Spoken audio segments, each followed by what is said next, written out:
Welcome to another episode of the MMA Lockcast. I'm your host, Manpreet, aka MMA Lock of the Night, and your boy on Twitter at MMA LOTN. This week we're going over the last event in 2020 for the UFC. It's UFC Vegas 17, headlined by Stephen Wonderboy Thompson and Geoff Hands of Steel Neal.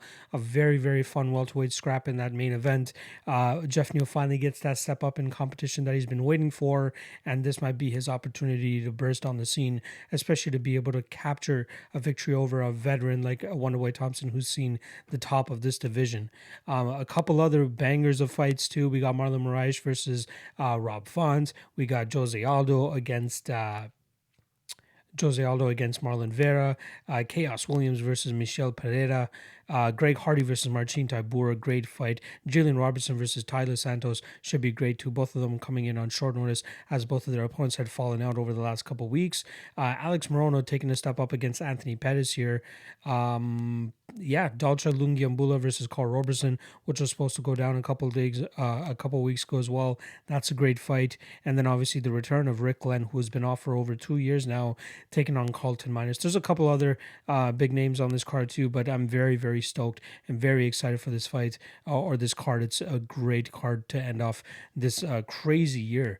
I was actually talking to one of my buddies about it, and it's been 25 straight events since UFC 251 back in July, where we've had a card every single week, and on some of those weeks we've had a Wednesday card as well too. So there's been a ton of entertainment when it comes to the UFC since July, and I can't believe we're finally at the end of it. It feels like this has been insane. Like it's just been week after week after week, starting up on 12 to 14 fights a week, and then having to sometimes do another breakdown during fight week due to late minute replacements or something like that. So happy to wrap the bow on 2020. We're just ever so slightly in the green this year. I'm hoping to cap off this event in the green as well, so we can have another profitable year all in all. But it's been a crazy year. Let's just put it that way. COVID and everything, and then having just consecutive events has just been an absolute shit show on my end in terms of being able to stay up to date with the work and putting in my best effort for all these podcasts and all the research. So 2020 has definitely been an interesting one. Better than 2019 if we're talking betting record wise. So I'm happy about that, and I hope to end in the green here with this event coming up on December 19th. Couple things before we get into it. The Lock of the Night Challenge. So the last event of the current game is going to be this weekend, and then we start a new game on January 16th card. It's going to be a 6-month. It goes from January all the way to the end of June, and it's a very simple challenge. A lot of people are liking it. The Steam is picking up every season and every edition of the game. But quick rules for you guys, just so you guys know. For every UFC event, you're going to go out there and make one bet. And it's going to be, a parlay, a straight, a money line, whatever the hell it is. It's a one 5-unit bet for every single UFC event. And whoever has the most profit at the end of that 6-month stretch, or at least the top 3, get paid out with whatever the pot is. So right now we have about 22 people in the $25 Lock of the Night Challenge. I can't remember what the total of that is. I don't keep any of it. All of it goes back to the prize winners. So the pool is completely given back to the top 3 people. The Dog of the Night Challenge is taking off a little bit more too. That's every 10 events. So we're about halfway through that. That one won't restart until the end of January. But we got about 37 people in that game. So these Lock of the Night and Dog of the Night challenges are really picking up, and are expecting even a bigger turnout this time around for the Lock of the Night Challenge. So if you're interested, we have a $25 game as well as a $100 game. If you're in, hit me up on Twitter, DM me, and I'd be happy to get you set up, give you all the rules, make sure you understand everything, and then get you signed up and ready to go for the new season, which starts in January. So once again, if you're interested in that, hit me up through Twitter at MMALOTN on the DMs, and I'd be happy to sign you up. There's a ton of great people already in the game, but I just want to lock this up and get it going so that I don't have too much to worry about once the new year kicks off and have a surge of people jumping in, just as they always do.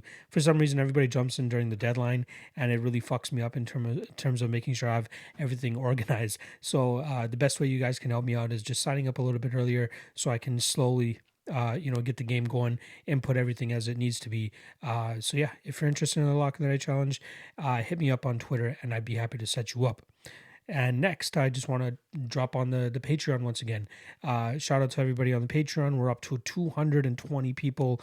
Absolutely insane the amount of support that I've been getting. All thanks to you guys, I'm able to get closer to leaving the 9 to 5. It's something that I've always dreamed of doing, being able to do this full time, not really just lean on the winnings as a solid source of income, but more so something else like other MMA revenue streams that I'm creating, like the Tape Index, the Patreon, my appearances on other podcasts and stuff like that.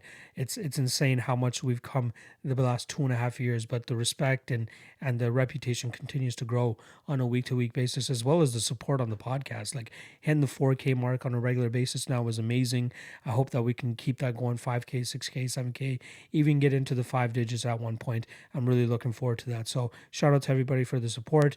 The Patreon is the best way to support your boy. $5 a month. You get a ton of great perks, as well as every single pick that I make, the best bets and props article, which everyone seems to love, and then early access to every breakdown that you're about to see later in this podcast.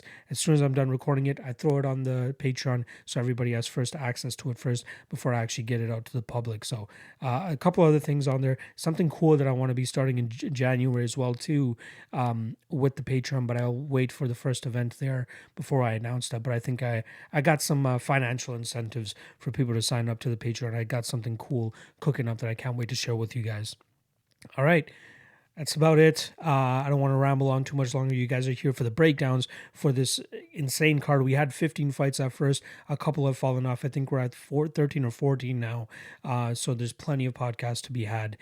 So we might as well get into it. Shout out to everybody again. Again, if you haven't hit subscribe on the YouTube channel, make sure you guys do that and hit the like as well too, because that helps your boy out a lot. All right. Let's get into the breakdowns. Appreciate you guys checking out the episode, and I hope you find these breakdowns to be very useful and helpful in making your decisions on your bets for this weekend.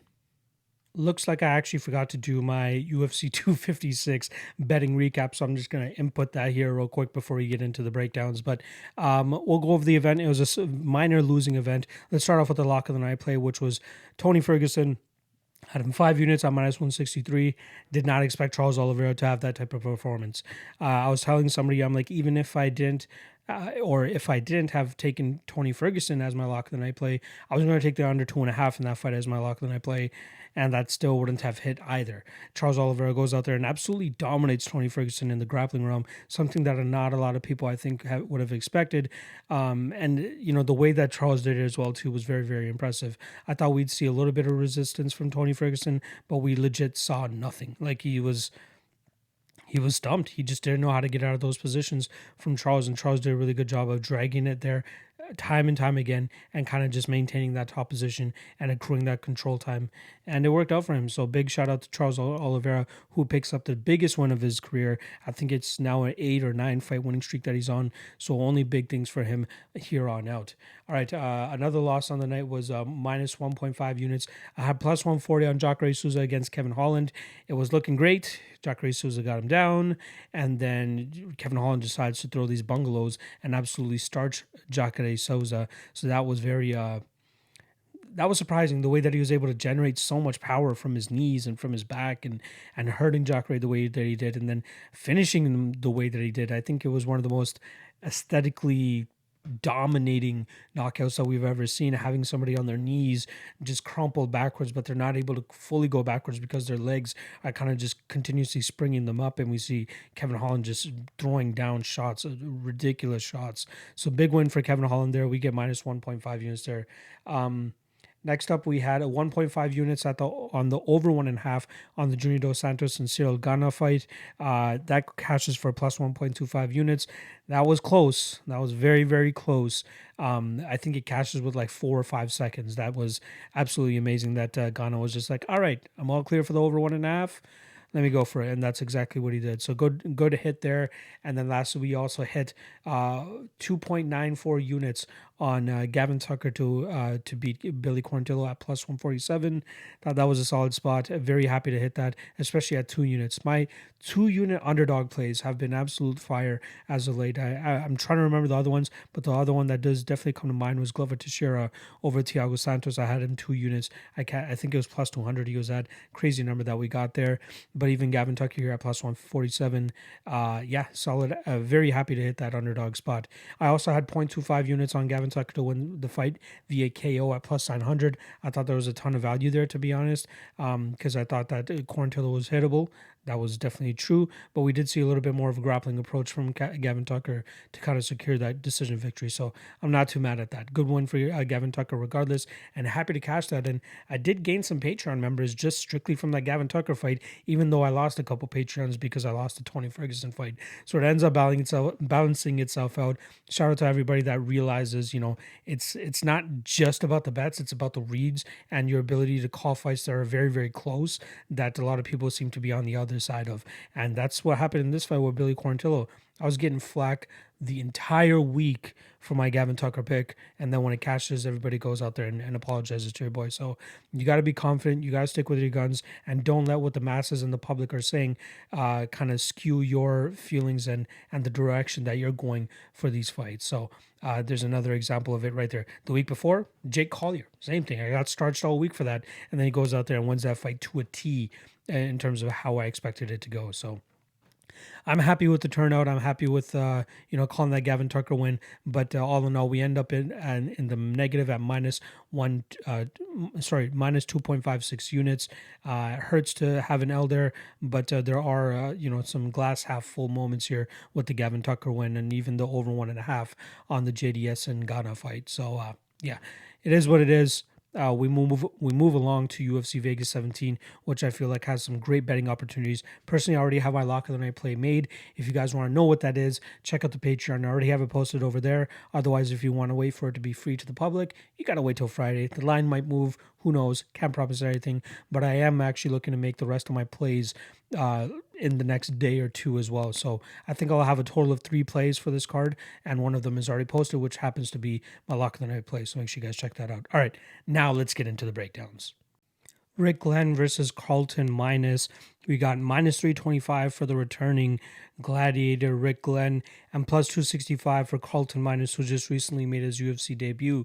So let's start off with the Alaskan Carlton minus. He is fighting out of Anchorage, Alaska. That's where he spends most of his time. And he did debut for the UFC back in at the August 22nd fight night card, which I believe was headlined by Pedro Munoz and Frankie Edgar. He took on another UFC newcomer in Matthew Semmelsberger, and that was a pretty decent fight. Breaking down Carlton's game leading up to that Matthew fight, it was pretty much seeing a guy that liked the striking game, pretty much just revolved his game around that, had a very good jab, moved quite well, but really lacked power in his shots, hence why I feel like most of his victories recently have come via decision. His fight against Sean Ellis, he was able to just keep the distance and kind of just pick him apart from the outside, and I thought he was going to be able to be successful with that same type of game plan against Matthew Semmelsberger, who most of his finishes or most of his victories have come via finish. So I was wondering how he would deal with the consistent output and jab of Carlton minus later in the fight. However, Semmelsberger landed a ton of great shots on minus, hurting him a couple times, landing a couple takedowns as well when needed, and ultimately took home a decision victory. So Carlton minus picked up his second loss that night. His first loss came to Rick Story at PFL, where he got RNC'd in the second round. Now against Rick Glenn, this is a fight for him to kind of really establish his position within the UFC, given Rick Glenn being off for over 2 years now. He's had a couple injuries. I believe it was a hip injury, surgeries, pretty much a long and tumultuous road to get back to the UFC, after taking that loss to Kevin Aguilar in November of 2018. He is expecting a kid in February too, so I'm sure that might have a little bit to do with him probably making this comeback. But he is 31 years old, so he definitely has a lot of fights still in him. This is going to be his 29th MMA fight. He's been around the block. I've actually worked a couple of shows that he fought on up here in Ontario as well. But he has been in the UFC for the last little while, accruing a record of 3-3. 3 wins, not too bad over Philippe Nover. That beating that he gave Gavin Tucker, and then the split decision against Dennis Bermudez. But he has dropped fights to Evan Dunham in 2016, Miles Jury in 2017, and then Kevin Aguilar in 2018. Now, in those fights against Miles Jury and Kevin Aguilar, it seemed like he got outstruck. And pre-tape, I thought, Rick Glenn, from what I remember, had pretty high output, pretty good pressure, and pretty much just sticking in his opponent's faces more often than not. However, looking closer at these fights, it seems like it's not as convincing as I originally thought it would have been. And now I feel like Carlton Minus is a little bit more alive than I had originally expected. With that said, I'm not the most confident in taking Carlton Minus here, but to take him via decision at plus 490, I think is a solid head spot if you do have some exposure on Glenn, especially in parlays, given that he's such a high favorite here, or a heavy favorite, I should say. Now, I feel like I gotta trust the veterancy of Rick Glenn a little bit more.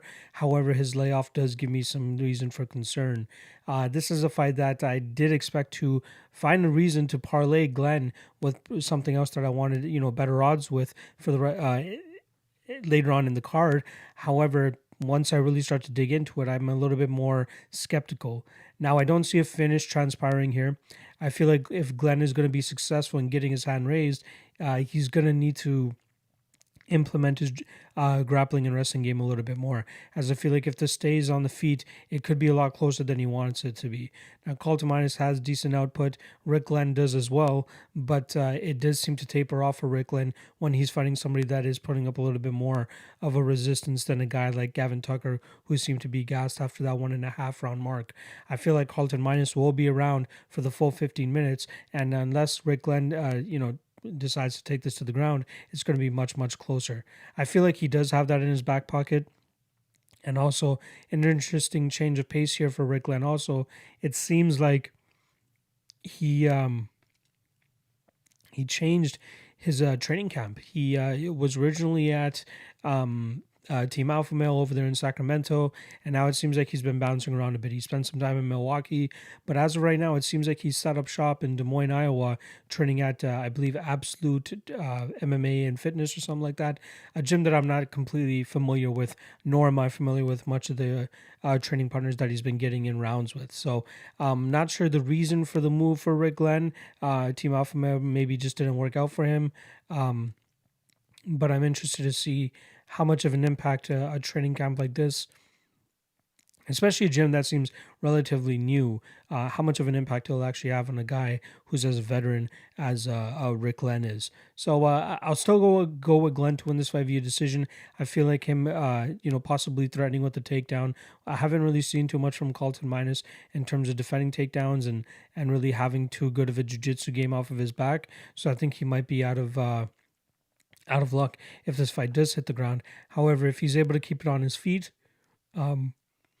he can make it definitely way more closer than the odds suggest. So that gives me a little bit of pause. Also, the long layoff for Rick Glenn, who knows what he's going to come back looking like. A very, very tough fight in my opinion for Rick Glenn. Definitely should be closer than what the odds suggest, but I'm just not the most confident in pulling the trigger on Carlton Minus either here. So I'll go with Rick Glenn to win this fight via decision, but my initial thoughts of wanting to parlay Rick Glenn are definitely not there anymore after running the tape. So once again, Rick Glenn via decision. Cody Durden versus Jimmy Flick. We got minus 165 on the Brick Flick, and we got plus 145 on Cody Durden. Now, this is a very, very fun fight to, it was fun to break down first and foremost, but it's also very fun in terms of what these guys could potentially bring to this fight. So minus 265 is what the line is for this fight to not go to decision, and it absolutely makes sense. Let's start off with Cody Durden, who's already had one fight in the UFC. He's gone to a draw pretty much with Chris Gutierrez. I believe he had a 10-8 first round where he pretty much got Gutierrez down within 30 seconds, I believe, and then just rode out the entire fight. or that entire round, looking for submissions, landing some good ground and pound, but just wasn't able to get the finish there.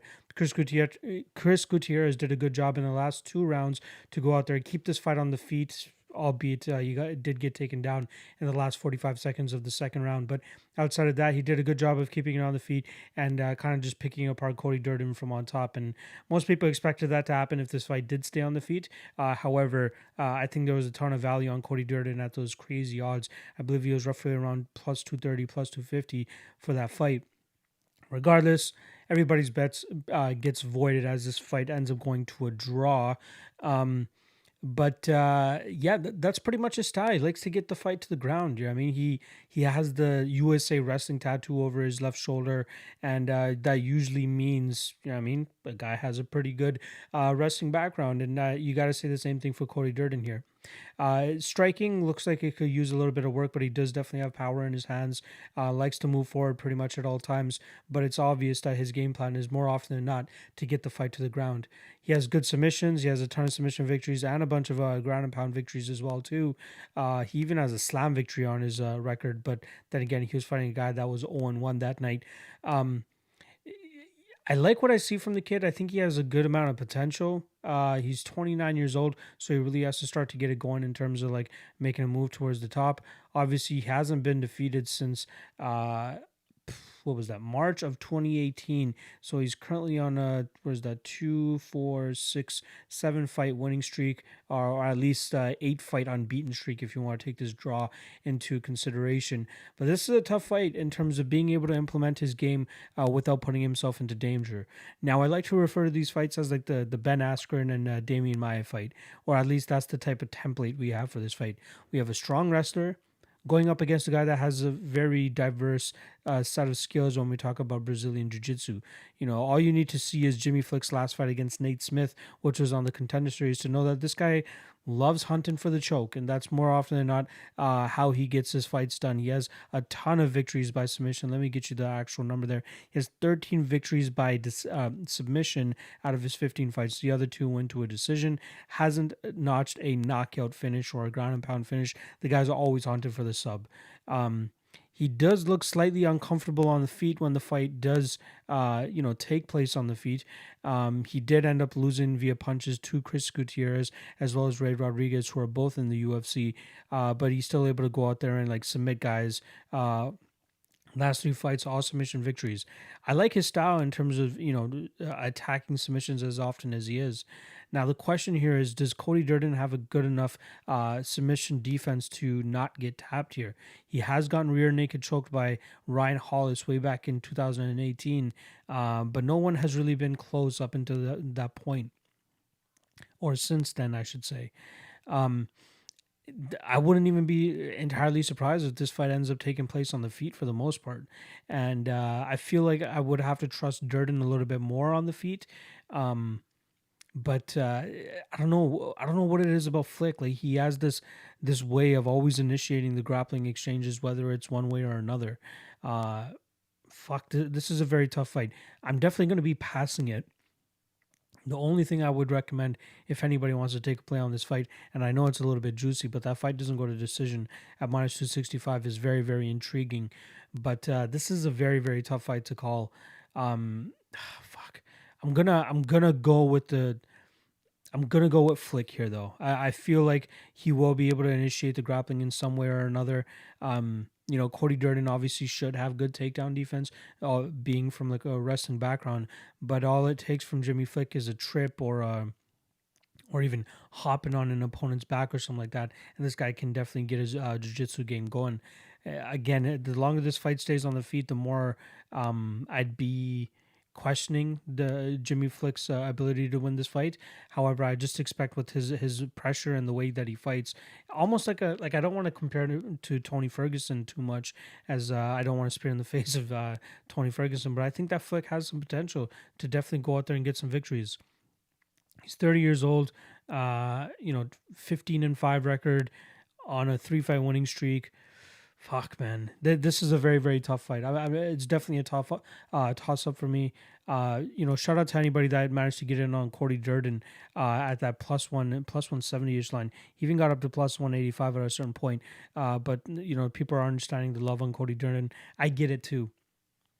I just don't feel comfortable betting on him in this spot. So I'll go with Jimmy Flick to win this fight by submission. I think he eventually locks up something on Cody. But it's a very, very tough fight. Very, very entertaining fight. I do think that we'll see a lot of scrambles. We'll see some good exchanges on the feet too. But for the fans' perspective, I do hope we see Cody Durden, seek the takedowns just as he normally does. Unfortunately for him, that kind of puts himself into more danger. So I'm really interested to see how he approaches this.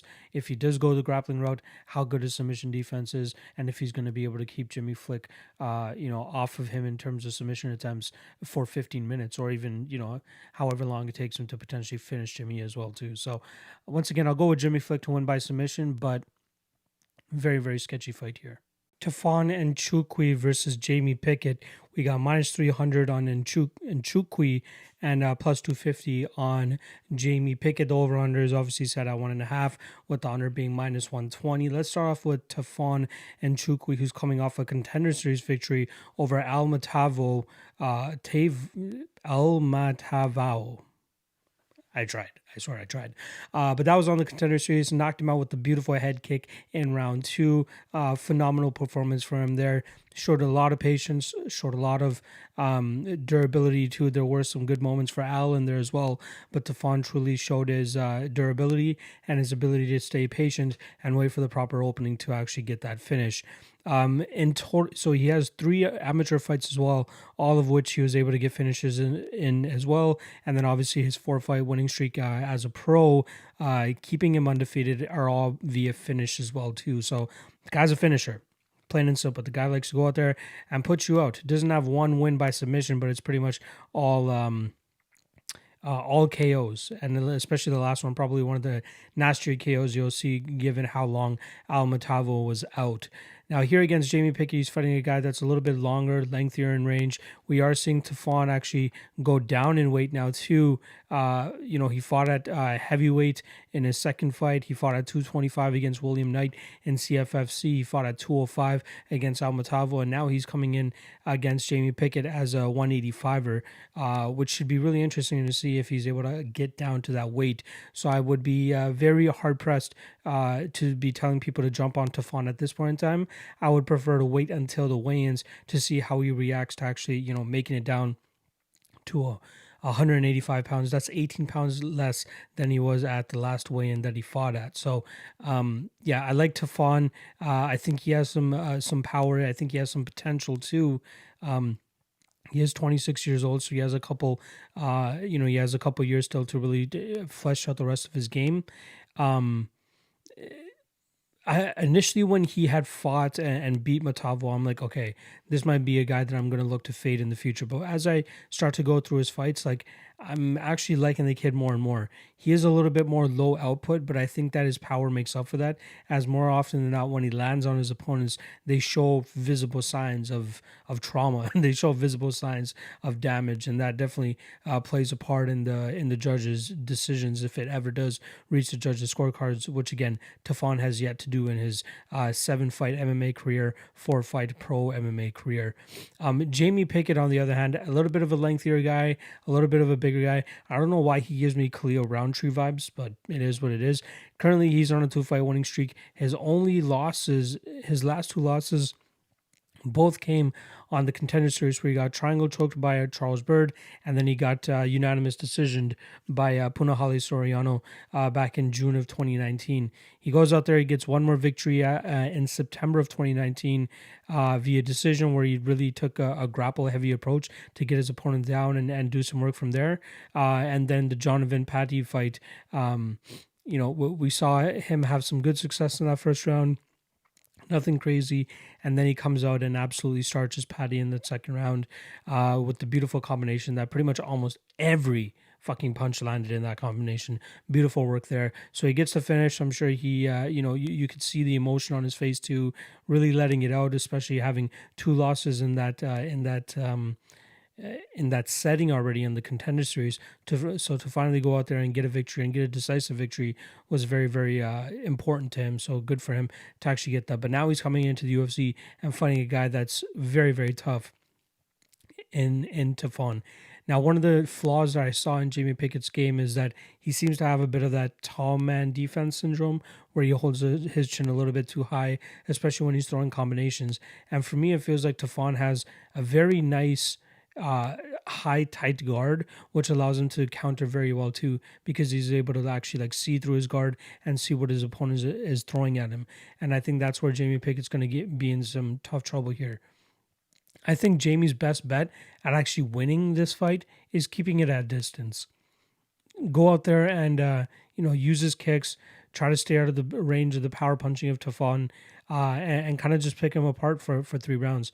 However, it does seem like he has a little bit of cardio issues, which could potentially catch up to him. And not to mention, he's going to have to eat a couple shots here from Tafon. And in my opinion, I don't think he's going to be able to eat them.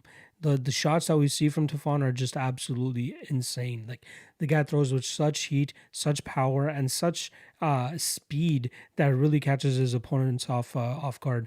And he throws in good combinations too. He's not just a one and doneer type of puncher, which really impresses me as well. When guys do focus on their power and kind of base their game plan around their power, if they're not able to put together combinations, it gets very, very sketchy, especially if the fight does end up going to judges' scorecards. So mix in a couple kicks that Tafon has in heavy loads, and then obviously very, very crisp hands as well too.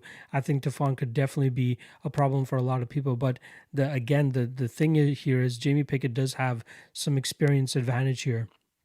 This is going to be his 16th fight pro MMA fight, whereas this is only going to be the 5th for Tafon. So he's almost tripled him up in experience, which could play a factor, but who knows.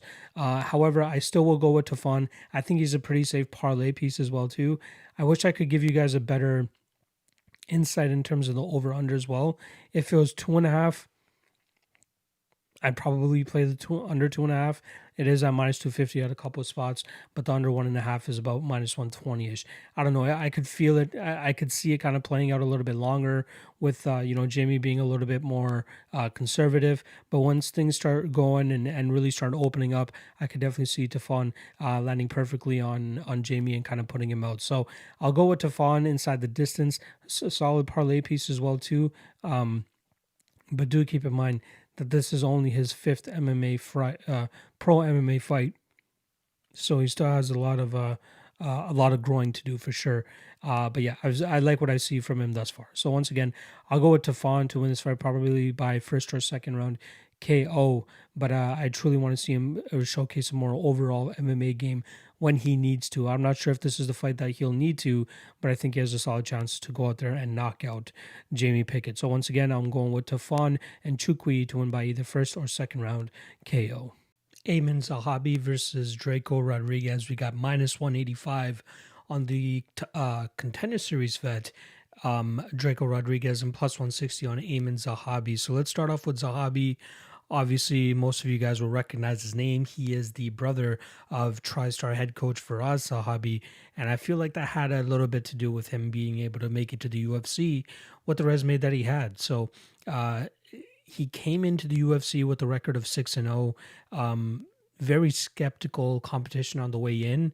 I actually know his first ever opponent, Kyle Vivian, who was 0-5 going into that fight.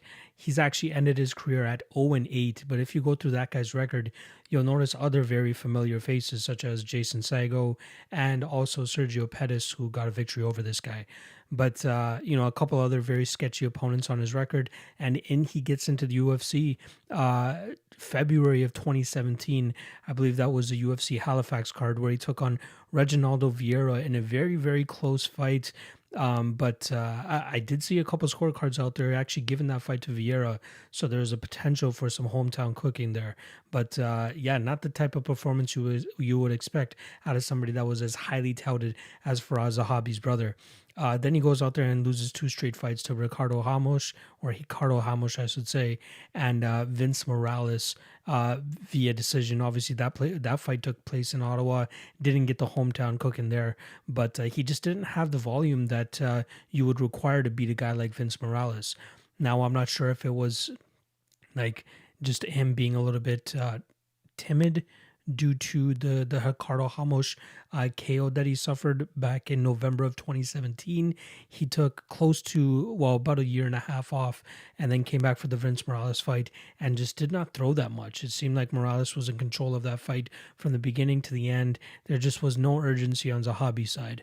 We know his style is more so focused around the striking realm, but if you do go through some of his training videos and some of the stuff that he's been posting on social media, he's definitely been working that jiu-jitsu game as well too.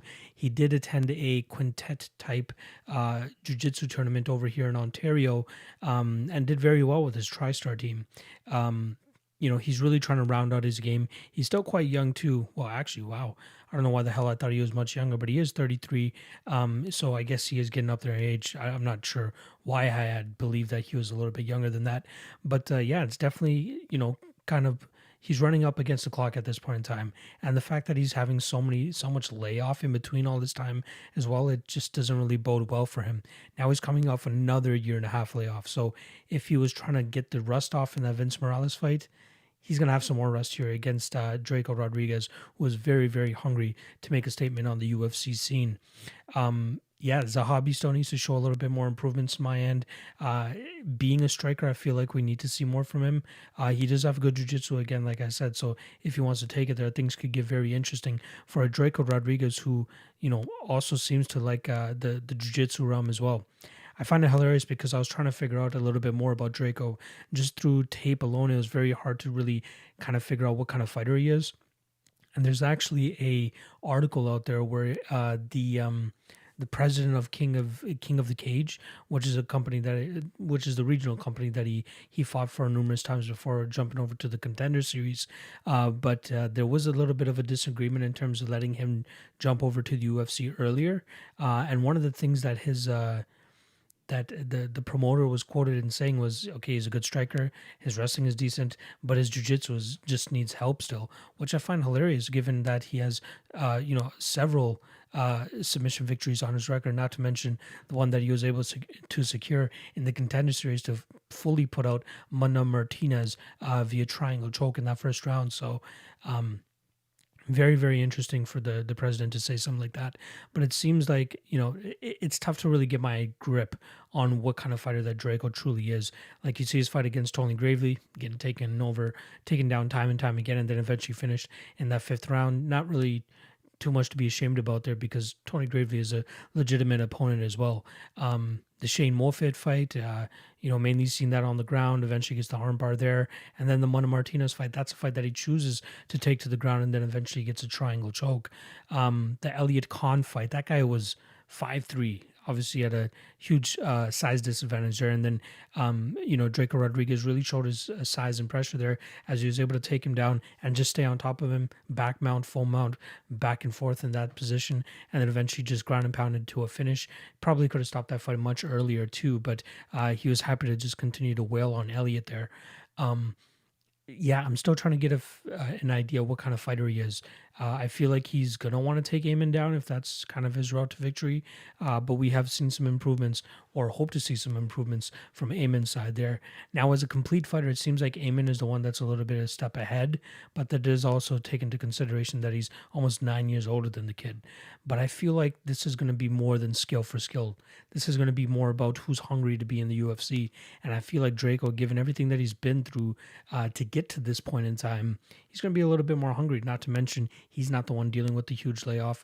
Aiemann Zahabi, just had twins, I believe it was about 2 years ago, which is why he took that amount of time off. I'm not sure why he took out this much amount of time this time, but it seems like he's very happy with being a father, and Drako seems like a guy that wants to truly be in the UFC and really take that next step in making a name for himself. So, personally, I'm staying away from this fight because I feel like true and full version and confident version of Aiemann Zahabi shows up, it's going to be a tough night for Drako. But again, Drako just seems like a kid with some talent. But I truly need to see what we get out of him once he gets into the UFC now. So I think this is a great opponent, or at least a great matchup for both guys to truly get their feet wet within the UFC again, or for at least Drako for the first time, and then for Aiemann to really just find his groove. If he had ever found a groove in the UFC, this is the fight to find it with. So go out there, beat the young up and comer, and if he's not able to, then it might be time to well, he's probably going to get his pink slip. Let's be real. He's already on a 2-fight losing streak. Obviously, the last one being to Vince Morales, who hasn't really been doing too well in the UFC either. So you got to think that if he loses this fight, it's probably time to walk for Aiemann Zahabi. But I'll go with Drako. This fight's going to be a complete pass for me, but I will go with Drako to win this fight via decision, maybe even a submission later in the fight. But yeah, I just can't get the best feel for Drako here, but I will go with him. Again, this fight is a complete pass. I just don't know what to expect from Aiemann, who seems to be the big variable here as well too. So once again, I'll go with Drako Rodriguez to win this fight via decision. Deron Winn versus Antonio Arroyo. We got -150 on Arroyo and +130 on Deron Winn. Let's start off with Antonio Arroyo, who's had a bad string of luck when it comes to tracking down a fight during this COVID era. He made his UFC debut against Andre Munoz back in November of 2019, where he lost a decision, where Andre Munoz was able to implement his jiu-jitsu to a solid state and was able to, get Arroyo down early and often enough to be able to get the judges' scorecards there. The cardio of Antonio Arroyo looked a little bit sketchy at that time. He did end the fight on his feet with Munoz on his back. His game is mainly centered around a striking heavy attack. He has great leg kicks. He has very, very powerful leg kicks. And he's a very big guy for this division. And we'll definitely see... he's definitely on the bigger side of this middleweight division, where Deron Winn is more so on the way smaller side. We're talking about a 6'3" Antonio Arroyo against a 5'6" Deron Winn. So the size difference is going to be absolutely insane. It's probably going to look something similar to Mark Hunt against Stefan Struve, honestly. But last time Deron Winn was in the cage, he did beat, he lost to Gerald Meerschaert. And the reason I bring that fight out specifically is because Gerald Meerschaert was one of the bigger guys that Deron Winn has faced to this date. And Gerald Meerschaert is 6'1". So we have 2 more inches that Antonio Arroyo is going to have here. But I do believe that Meerschaert had a slightly longer reach advantage than Antonio Arroyo is going to have here. But we know it's going to be extremely exaggerated given the height difference here between Arroyo and Winn. So it is pretty much a striker versus grappler type of matchup. I think the approach that we saw from Deron Winn in his Darren Stewart fight and his Gerald Meerschaert fights are completely polar opposites in terms of what their opponent had brought to the table, which is why he switched up his game plan the way that he did. Like the Darren Stewart fight, he was way more desperate to get the fight to the ground because how good Darren Stewart is on the feet, what kind of power that he packs. And, we still saw Darren Stewart get taken down a couple times, but was able to get back to his feet and do enough damage to kind of outweigh the control time that Deron Winn was able to accrue. The Gerald Meerschaert fight, we saw Winn way more willing to engage in the striking realm, as he believed that he had the slight advantage there in terms of size, or not size, but power and speed. And that was true. He definitely hit Gerald Meerschaert with a couple big strikes in that fight, but it seemed like his cardio started to fail him down the stretch where, Gerald Meerschaert was able to crack him with a beautiful shot and then just started winging on him and eventually got him in a rear naked choke. Now, the choke wasn't even under the chin, so that leads you to believe that, one, is a little bit of exhaustion, and 2, we didn't even really see Deron Winn try to attack the hands and try to break the lock because he kind of just, it seemed like he gave up. It seemed like his cardio was definitely compromised at that point in time, and mixing the fact that he was rocked, I'm sure it was a very tough situation to get out of, especially with a big guy like Gerald Meerschaert on you, given that you're already at such a huge size disadvantage. Now here with the Arroyo, you're getting a guy who, much better striker than he is grappler. I think he's gonna, he looks like he's nice and agile earlier in his fights, but once they go a little bit longer, that's where he starts to get stretched and the cardio starts to come into play. Now I'm not sure what we'll see, whether we'll see Deron Winn continuously complete takedowns and ride out the top position, or Deron Winn struggle to get a massive man to the ground over and over again. I think Deron Winn's best chance here is hoping that he can, really exhaust Antonio Hoyo on the ground in that first and second round, so that the third round is not as bad for him to have to, get his shit together with. Personally, I'm still leaning Arroyo here, as I feel like his body work, his body kicks, just sucking the wind of Deron Winn is going to be a little bit easier given the range and size that he's at and his striking acumen that he currently has. Deron Winn's going to struggle to keep Arroyo down, in my opinion. I think we saw Munoz have a little bit more success, as obviously he's just as big as Hoyo to begin with, and he has solid jiu-jitsu as well too, whereas Deron Winn is more so just a wrestling approach, and I feel like Hoyo would do a really good job of getting back to his feet. It's going to be really, really tough, in my opinion, for Deron Winn to hold Hoyo down for as long as he is without having to deal with all the striking, all the damage that Hoyo is going to be able to accrue on the feet. So the lean here is Antonio Hoyo. The cardio is a little bit of an issue, though. Both guys obviously have that issue. And more often than not, I like to go with the grappler. But in this instance, it's just too hard to pick Deron Winn, who just hasn't really shown the greatest of talent, during his UFC run. I believe he accrued... Yeah, he had one win against Eric Spicey in a banger of a fight, actually. That was a crazy fight. And he's managed to go on a 2-fight skid now. Yeah, I like Arroyo here. I think he can either get it done late if his cardio holds up, or at least come away with a decision victory. But I think it's going to look almost comical how different these guys are in size. So once again, I'll go with Antonio Arroyo to win this fight via decision. Karl Roberson versus Dalcha Lungiambula. We got minus 275 for Karl Roberson and plus 235 for Dalcha champion Lungiambula. I guess we don't need to call him champion anymore since he's in the UFC and obviously is not the champion right now. So let's start off with Dalcha. Coming off a loss to Magomed Ankalaev, won his UFC debut against Thompson, where he finished him in the third round. Conversely, gets finished by Magomed Ankalaev in the third round. So we give both sides of the coin there for Dalcha. So going over his tape, he seems like a guy that really does rely on his pressure. Not really his pressure, sorry, his one punch knockout power, which is, in my opinion, a little bit over exaggerated. I don't really think he has crazy knockout power. He has good power, but not like Francis Ngannou type power. That's kind of what I was expecting from him when he first came into the UFC. And yeah, he was able to put out Thompson, but I was expecting him to be one of those guys that, as soon as he rushes forward and lands one good enough shot, that it would be enough to put you out. But yeah, he could still probably do that, but we're just seeing it, and it's not really paying off for him to the best of his abilities. Now, it might change here with Karl Roberson, who wouldn't mind engaging him in that type of fight. But obviously we know that Karl is a much more diverse striker, has way more variety of strikes, his light kicks, even has takedowns too, if he doesn't want to take this fight to the ground. I would have to give the slight ground advantage to Karl Roberson here, as I feel like Dalcha Lungiambula, when he does take his opponents down, he has a couple good tosses, a couple good trips, but doesn't do the craziest amount of damage from on top.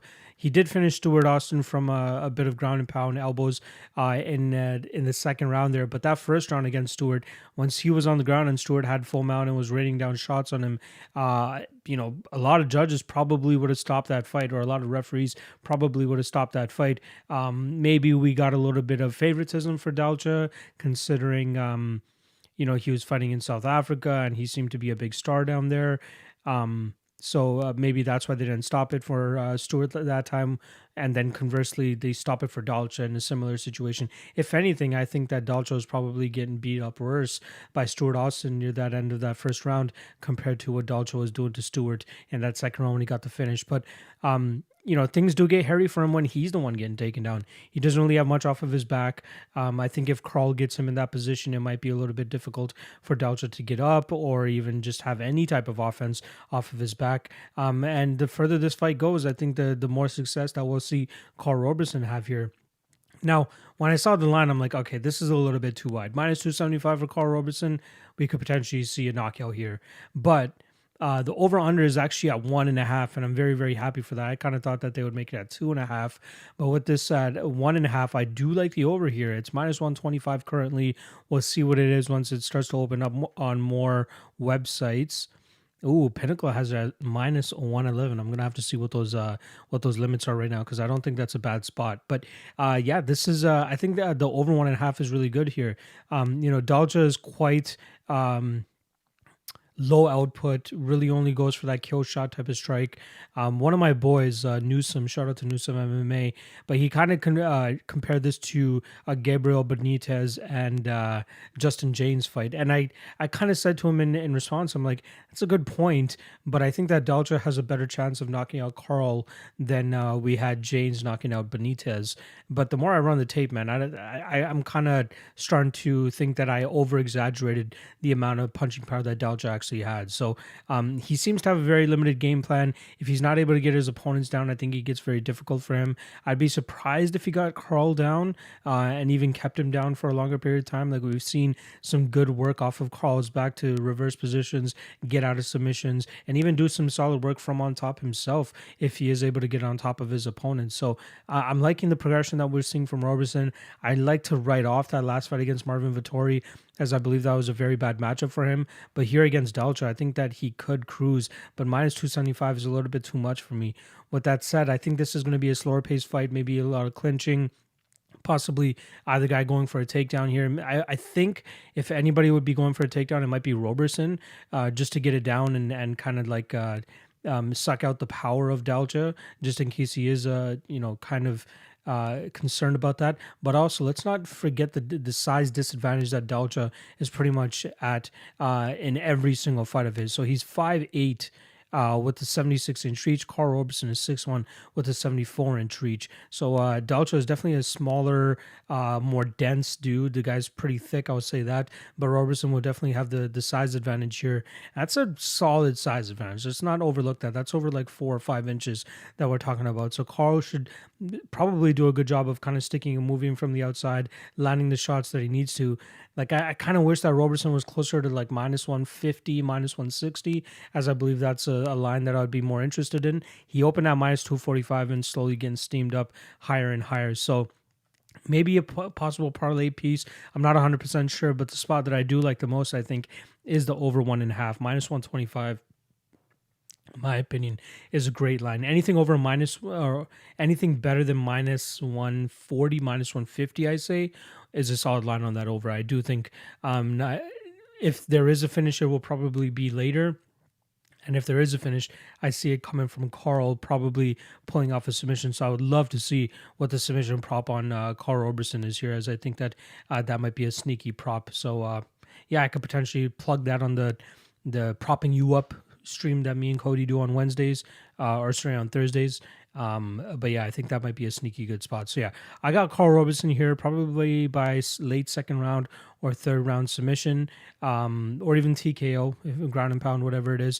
But I think he can outlast Dalja here, do some solid work on the feet, eventually take this to the ground and really start to take over from there. But the over 1.5 is definitely the most intriguing spot in my opinion here. So once again, I'll go with Karl Roberson by second or third round finish.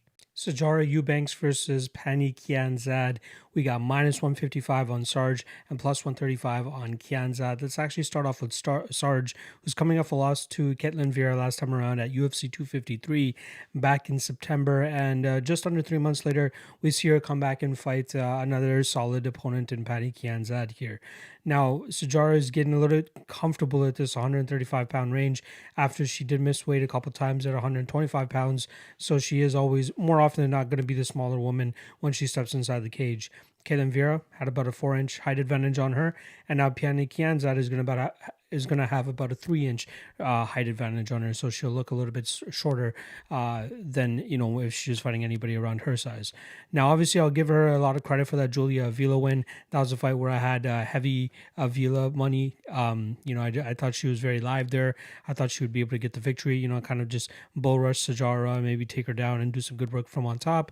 However, she was not able to do so, and Sijara did a good job of kind of just controlling her on the ground, getting her down, and just doing some good work from on top. And the Caitlin Vera fight, I think we saw the size come into play, as well as the striking, advantage of Caitlin Vera, who just throws much harder. Even when she got Sijara down, she did some good work from on top too. But I think it was a combination, her kicks and, her willingness to continuously move forward against Sijara Eubanks.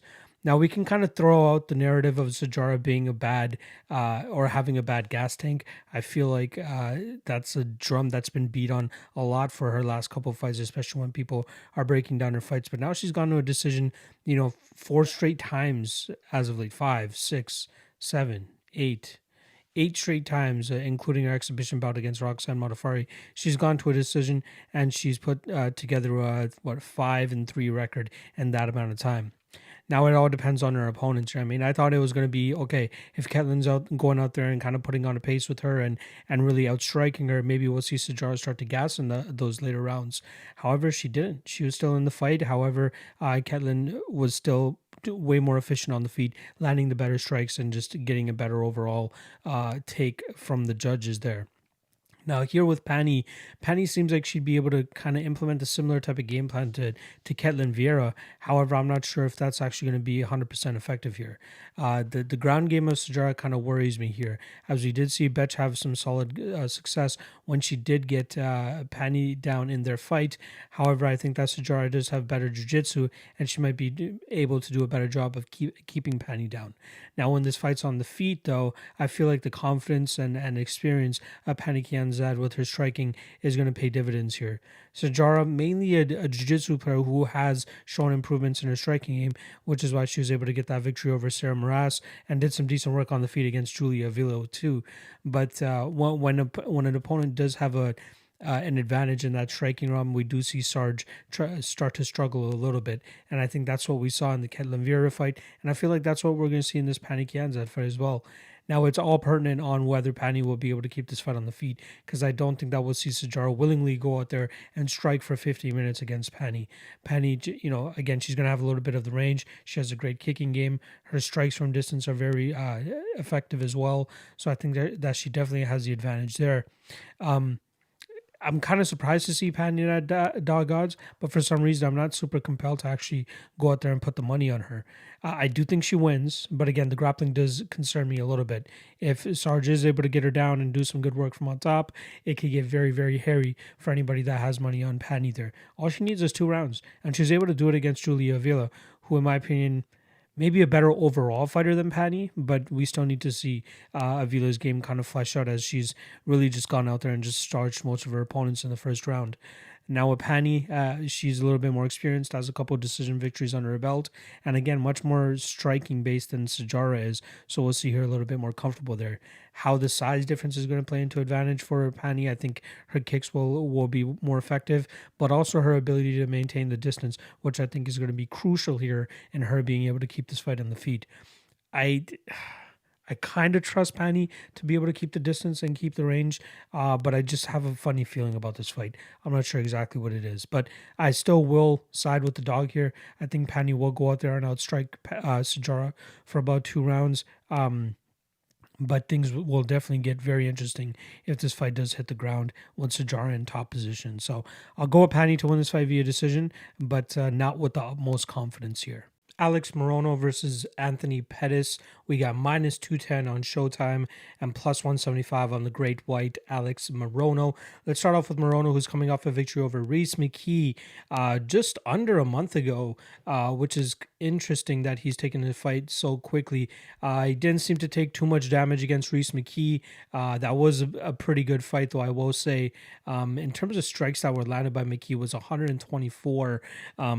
but yeah, Morono didn't really seem like he was wearing it all that much compared to what McKee looked like after the fight. But we know what Morono's style is for the most part. Like the guy likes to move forward, throw shots.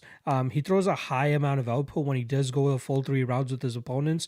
Just for an example, when he fought James Muntasri, he landed 111 strikes. When he fought Keita Nakamura, he threw 38, so he had 11 more than his opponent.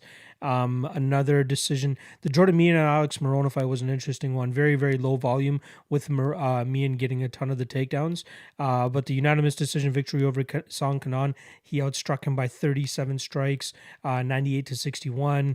Another decision victory, and his last 2 decision victories over Max Griffin, he outstruck him 81-75, and then obviously the Reese McKee fight, he outstruck him 176-124. And that's an interesting one because going into that fight, everybody thought the narrative was that, McKee is going to have the better of the stand-up, but it eventually came down to Morono having more of the output, and then obviously finally pulling some takedowns out of his ass. Not a lot of people thought that he was going to be going for takedowns, and I believe that was probably his best path to victory, is if he did get this fight to the ground, he could start to implement his jiu-jitsu. But we didn't really see all that much of it. We saw it in the second round.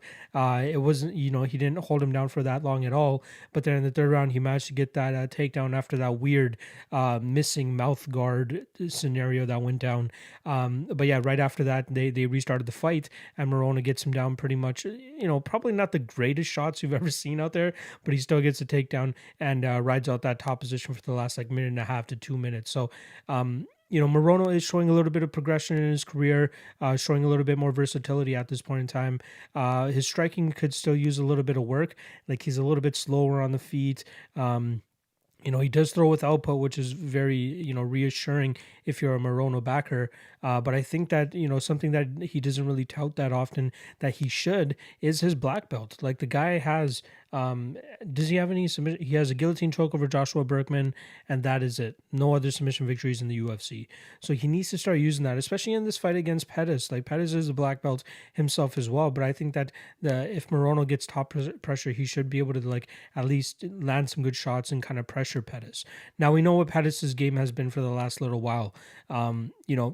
Always getting backed up more often than not, and then he usually succumbs to pressure from his opponents. The perfect fighters that go out there and are able to pressure him successfully and get the victories: Max Holloway, Dustin Poirier, Tony Ferguson, Nate Diaz, Diego Ferreira.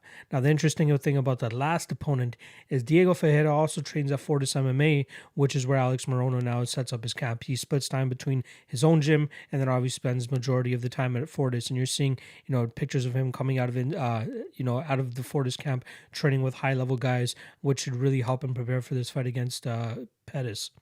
Now, Morono seems to have that type of style that could beat a guy like Pettis, which is high volume, high output, and moving forward more often than not. And I feel like if he's able to take chunks from that Diego Ferreira fight, at least that game plan that Save Sayud was able to implement there, he should be able to be successful here against Pettis. Morono did get put out by Chaos Williams 2 fights ago, so that's a little bit of a concern. But outside of that, Pettis hasn't really... last time he knocked somebody out was Wonderboy Thompson. That one was a weird one. That Superman punch off the cage, very, very weird.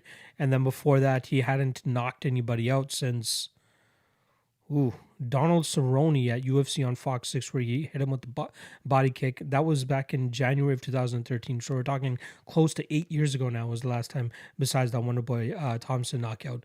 So my concern here with Morono is, like I said, he's going to be slower on the feet, which means that Pettis will probably have some success with landing some good shots on him, and he might be able to knock him out too. But I think that if Morono can continue that forward pressure, continue that output, continue to put it on Anthony Pettis, he could potentially just take over this fight with just his pressure alone. Now, I think he needs to attack the takedowns and, initiate the clinch and the grappling, because that's a very important part of beating Anthony Pettis, is kind of just like pushing him up against the cage and roughing him up. And I feel like Morono could be successful in doing something like that. Now, Now, we've seen in the past when, guys lazily shoot in on Pettis, he's able to lock up a guillotine choke and get a finish that way. So that's something that Morono's going to have to worry about here. But Morono is a solid black belt himself too, so I hope that he'll be able to, fight out of those chokes if that's something that he finds himself in. My issue here, though, is again the stand-up. There's a discrepancy in the speed and the technique advantage for Anthony Pettis. And, Pettis has landed some good shots while on the back foot, but for the majority of it, when he is on the back foot, he gets tired a little bit quicker. It's harder to land those shots, and Morono will have more success in terms of walking forward and landing the shots and kind of putting the pressure on Pettis. I was kind of bouncing the idea back and forth in terms of who I would be picking here to win, but it's kind of hard to overlook the line that we're getting on Alex Morono here, who has shown in the past that he has the type of game plan and abilities to beat a guy like Pettis at this point in his career. Pettis just has not looked that good. The Cerrone fight was, a toss-up. A lot of people had it for Cerrone as well too, and we've seen guys that just if they accept the fact that they can walk forward, eat a couple shots from Pettis, but continuously put it on their own, they should be successful. Now, let's look at the times that Pettis has lost. He's getting outstruck. He is absolutely getting outstruck here. The Nate Diaz fight, 114-69. The Diego Ferreira fight, he gets outstruck by 3, but gets choked out in the early second round. The Tony Ferguson fight, 114-45. Even the Wonderboy Thompson fight before Thompson got knocked out, outstruck him by 15 strikes, 47-32. The last Cowboy fight was very, very close. Pettis outstruck him by 1 strike, but Dustin Poirier outstrikes him 53-34. He outstrikes Jim Miller. That obviously makes a lot of sense. Max Holloway outstrikes him by 94-53. Charles Oliveira loses that fight. Edson Barboza, 73-48. Eddie Alvarez. That's the one fight actually where Pettis actually did outstrike Eddie Alvarez, but did lose that fight. And then the RDA fight, obviously, that's the fight that Pettis lost his belt. He gets outstruck by, 36 strikes. So I like what I'm seeing statistically for Alex Morono in terms of his output when fights do go the full 15 minutes. And if he can avoid getting knocked out here, I think he could win a decision by just staying on the gas, moving forward, attacking takedowns, clinching up with Pettis, kind of taking away the advantage of Pettis, which was probably the speed and the technical advantage in terms of throwing better strikes. I feel like with safe side in his corner, knowing what they know from the Diego Ferreira fight, and I'm not saying that Alex Morono is a Diego Ferreira here, and he's not going to be able to execute that game plan just as perfectly as Ferreira did, but he should give a good damn crack at it. And at that plus 185 range that he's currently at, that's not a bad spot here to take a shot on Alex Morono. I could see that line going up to plus 200 as well because people still have a hard on for Anthony Pettis, so I wouldn't mind just waiting it out a little bit and seeing if we get a better line there. There are some other interesting dogs on this card, so maybe not forcing a play on Morono here isn't the worst thing. But we'll see what's up as the fight week moves on and how the lines shake out. But if Morono hits plus 200, I think that's got to be a little bit of a bet there. You got to pull the trigger at that point in time. You got to figure that there's some solid value on Morono at that price. So I'm going to sit back and just watch how this line shakes out. But my play is going to be Morono, and I'm going to take him to win by decision. Potentially could sub Pettis, but I feel like Pettis has enough, still has enough in the tank to be able to stay out of the submissions that Morono throws up there. So once again, I'll go with Morono to win this fight via decision. Taila Santos versus Gillian Robertson, and we got pretty much a pick'em line here. Minus 105, slight underdog, even money underdog is Taila Santos, and minus 115, Gillian Robertson. No other lines are currently out. I am recording this on December 9th, which is the Wednesday before fight week. You guys know me. I like to get my stuff out nice and early, so if you're on the Patreon, you're already seeing this. If you're not on the Patreon, you're watching this from the future. But either way, this is an interesting fight. So Taila Santos was actually supposed to fight Montana De La Rosa. I believe it was last week on December 5th. So yeah, she about 4 days ago, she was supposed to fight Montana De La Rosa. De La Rosa, I believe, tested positive for COVID, if I'm not mistaken. And eventually, one of her cornermen tested positive for COVID. So that fight had to get pulled. And then with Gillian Robertson, she was scheduled to fight Andrea Lee this weekend, on the 12th, At UFC 256, unfortunately, Andrea Lee breaks her nose. And luckily for both women, though, Gillian Robertson and Taila Santos, it works out in terms of their timing. So they get to get rebooked and fight each other now. And, it's probably not the most. It's not the best in terms of being able, like, switching up opponents here. But I think if for Taila Santos's side, it's a little bit more beneficial because she was already fighting a girl that probably was going to come with the grapple heavy game plan. The thing with Gillian Robertson, though, is I don't think her game plans normally depend on what her opponent does well. It's normally what she wants to do and how she's going to go about imposing her will on her opponents. Now, I think she would have been way more successful against Andrea Lee in terms of dragging this fight to the ground and either pulling off a submission or some ground and pound or whatever it is. But here with Santos, I think she's going to have a little bit more difficult of a time. Now, if you guys go back and listen to my breakdown of Taila Santos and Montana De La Rosa, you guys saw that I was a little bit more in the boat of thinking that De La Rosa was going to be able to pull off the upset, drag the fight to the ground with her superior wrestling, and that's where I think that she had the edge. And I still think that De La Rosa has one of the better wrestling acumens in the division. Even though that Gillian Robertson, she likes to go for the takedown often, but I don't think her wrestling game is as on point as De La Rosa's. Again, De La Rosa had the size as well. That's another thing, that she had the strength. Gillian Robertson, I gotta believe, is getting better and better on a fight-to-fight basis, stronger and stronger as well too. That's something that's key. She's 5'5" with a 63-inch reach, whereas Taila Santos is 5'6" with a 68-inch reach. So she's going to be slightly taller than her here. Sometimes that does help out the grappler if they're shorter one. You guys have heard me a couple times say in the past that a fighter that is shorter usually is better at completing takedowns because their hips are lower to the ground. Whoever is able to get their hips kind of close or lower to the ground during a takedown attempt or one of those scenarios usually is the one is successful in either stuffing the takedown or completing the takedown. So she has that running for her in Gillian Robertson's side here, but I still feel like she's going to struggle to get Taila down here. And then the longer this fight's on the feet, the more in trouble that she's going to be. You see in that first round with Gillian Robertson and Poliana Botelho, when Robertson's not able to get her down earlier in the round, she kind of struggles. Like her striking game really isn't there. It's a couple leg kicks, calf kicks, and then kind of just feinting the jab out there to just throw something out there. But her end game is to get the fight to the ground, and every single fighter knows about it. And I'm sure that Taila Santos is definitely going to be aware of that as well. So I expect Robertson to have some issues at first taking Santos down. It might be just as hard later in the fights too, but I think that her dedication to sticking to her game plan and getting the fight to the ground is definitely beneficial here for Gillian Robertson. Now, I'm picking Gillian to win this fight. I think she'll get this fight to the ground. I think she could either pull off a submission or a ground and pound finish. She's a finisher type of fighter. Like, she goes out there and tries to get the finish. Now, the Botelho fight is an interesting one because Botelho seemed to be okay with just fighting off of her back. When fighters are working their way back to their feet or trying to create those openings so they can get back to their feet, that's when Gillian Robertson is able to establish a more dominant position or sink in a choke or go to the back or whatever it is. That's where she's able to get her finishes. Not when a fighter is just content with just taking shots from on top and not really working to get back to their feet. So I think that's where the Botelho finish didn't transpire for Gillian Robertson. Here with Santos, I feel like she would try to work back to her feet a little bit more. I don't think she would be as comfortable off of her back, knowing that she's losing the fight too. So I think she would create some openings if Robertson does get this fight to the ground. So with that said, the spot that I always look for in Gillian Robertson fights are the under 2.5. Now I'm hoping that they'll set at 2.5. Nothing really leads me to believe that it will be set at 1.5. So I'll go with 2.5 here. And if that's the case, we'll probably get a little bit of plus money on it as well.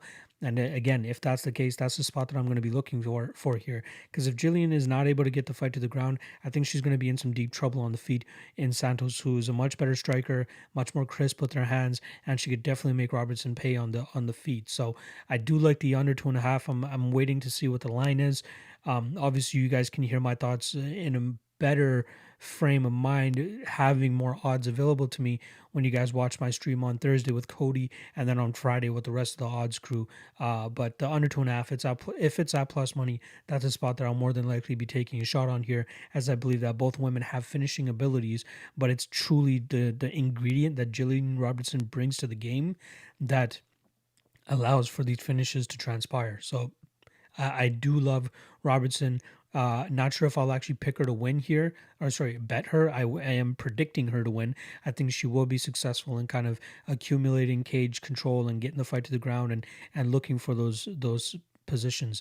I think one of the last breakdowns that I had for Gillian Robertson, I kind of just put out a snippet of something that she says, which is she most grapplers are position over submission. She's more of a submission over position type of girl, and that's the kind of girl that I like. I want to call her a woman. Sorry, that's a little bit disrespectful to call her a girl, but that's the type of woman that I like in terms of a fighter, just going out there and going for the finish, and that's what Gillian Robertson's all about. She wants to collect those performance of the night bonuses or those fight of the night bonuses, and I think this is a perfect dance partner for her to collect one of those. So I'm taking Robertson. I think she wins either by submission or TKO on the ground.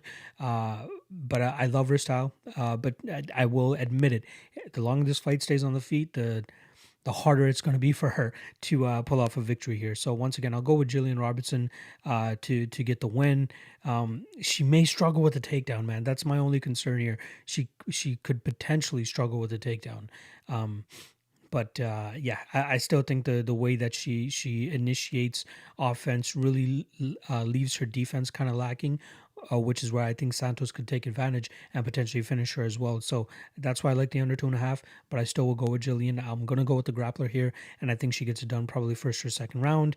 So once again, I'll go with Gillian Robertson via TKO or submission.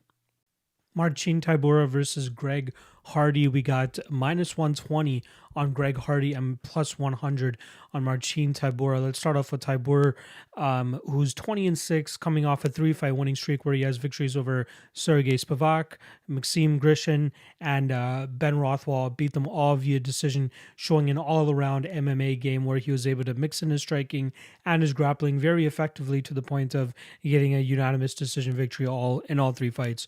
Before that, he was on a 2-fight losing streak, getting knocked out by both Shamil Abdurakhimov and Augusto Sakai. Both guys not really known for finishers, so it was interesting to see Tybura go out there and get starched, especially so quickly by a guy like Augusto Sakai. We've seen a bit of an evolution from Tybura's game compared to what he just used to do. He used to like to strike more often and kind of just stay on the feet, kind of pick his opponents apart, and then just keep it in that realm.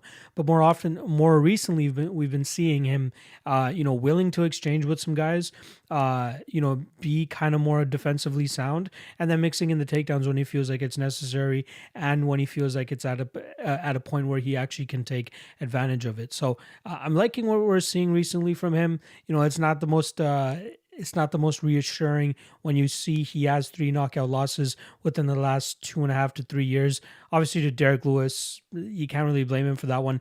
That was another kind of classic Derek Lewis fight where Tybura is having a lot of success in the first 2.5 rounds, and then just over that 2.5 round mark, Derek Lewis lands a big bomb and puts him out.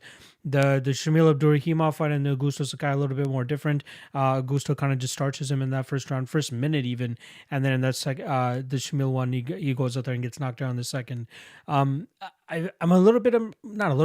quite impressed though what we saw in that Ben Rothwell fight, because that's a fight where I actually bet Ben Rothwell, and I thought that was a solid spot because one, I thought he had the knockout power to go out there and put away Tybura if that's what he needed to do, and 2, I thought if it did get into a grappling exchange, I did not think that we'd see Tybura actually complete a takedown here on Ben, and he did exactly that and did a lot of damage from on top too. So he's really rounding out his game.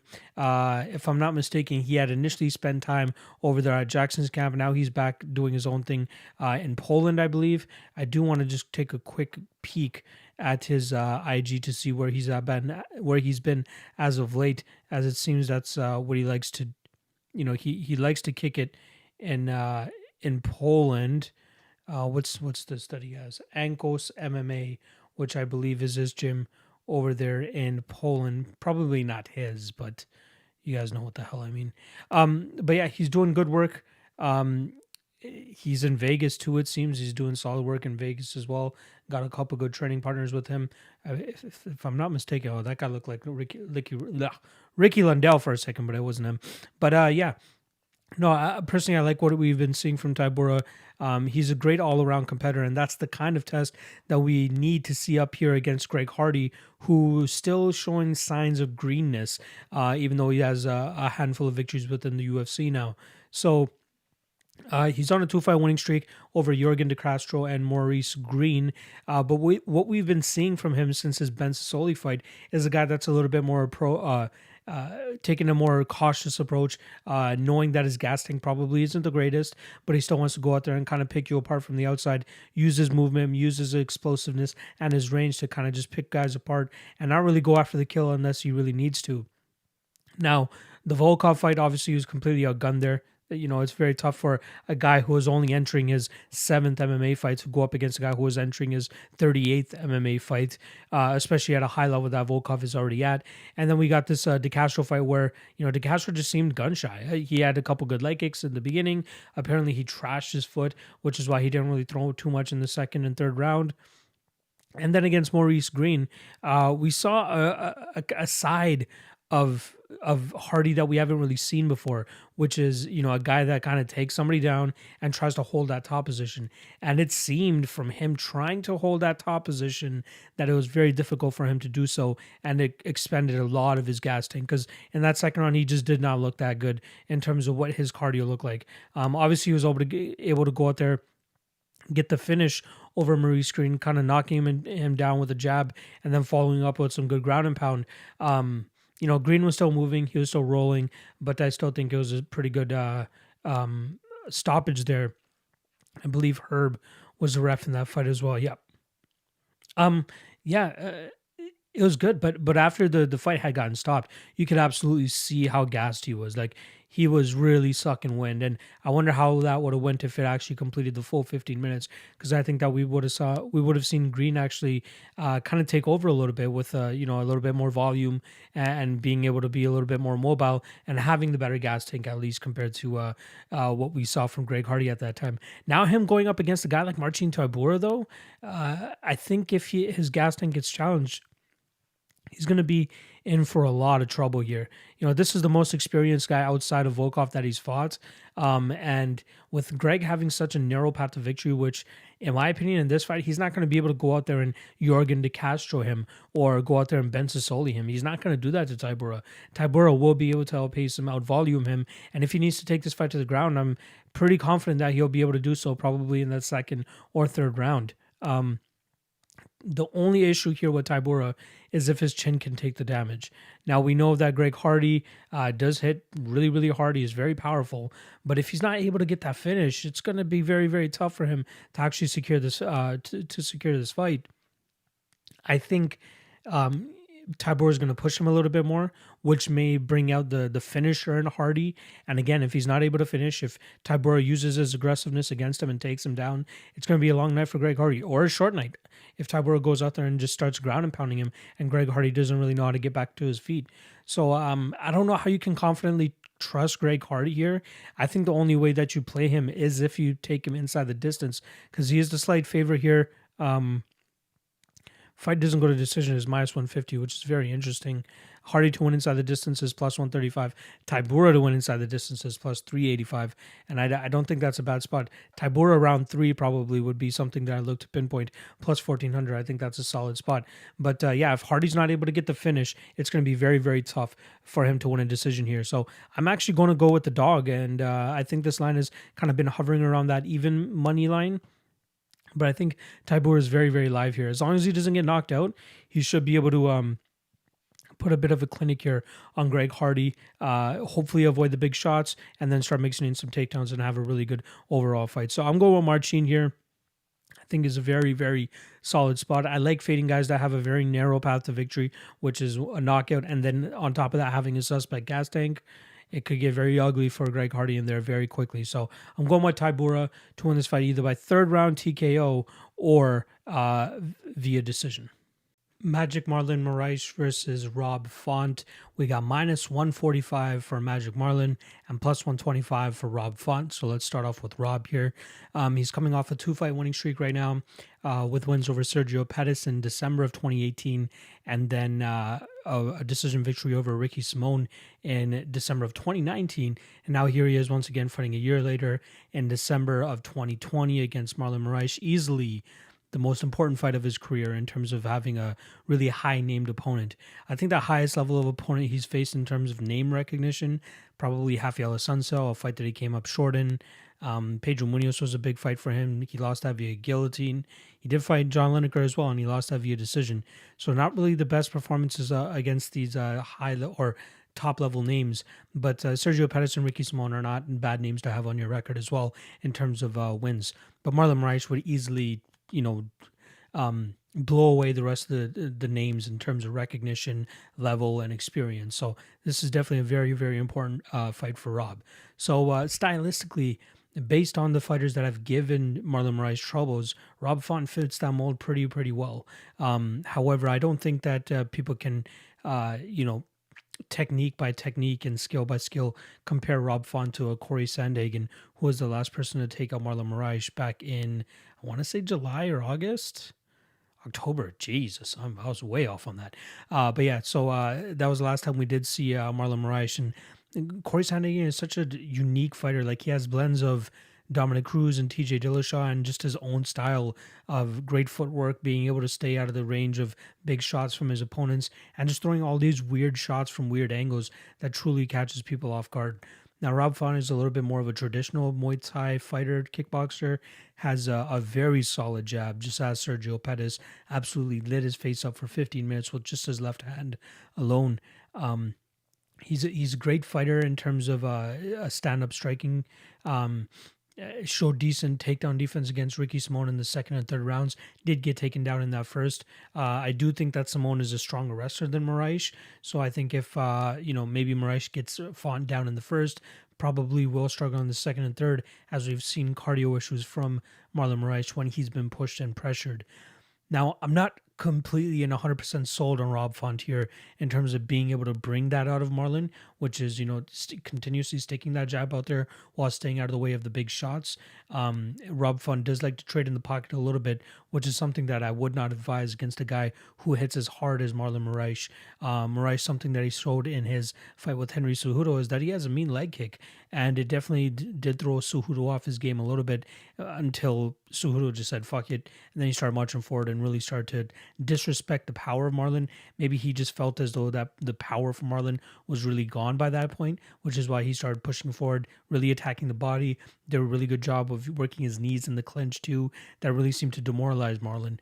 But Rob could potentially do the same thing here. My issue though is I need to see Rob against this type of competition and come out with a W. Again, when he's facing the top of the top, he comes up short, but this is a good opportunity for him to go out there and establish a game plan that has seemingly worked against Marlon Moraes in the past. Now, talking a little bit about Marlon, we did a little bit gloss over his fights with Corey Sandhagen and Henry Cejudo. That Jose Aldo fight was very, very close. He rocks him to start off the fight with a beautiful lead head kick with his lead leg, something that he knocked out Jimmy Rivera with as well.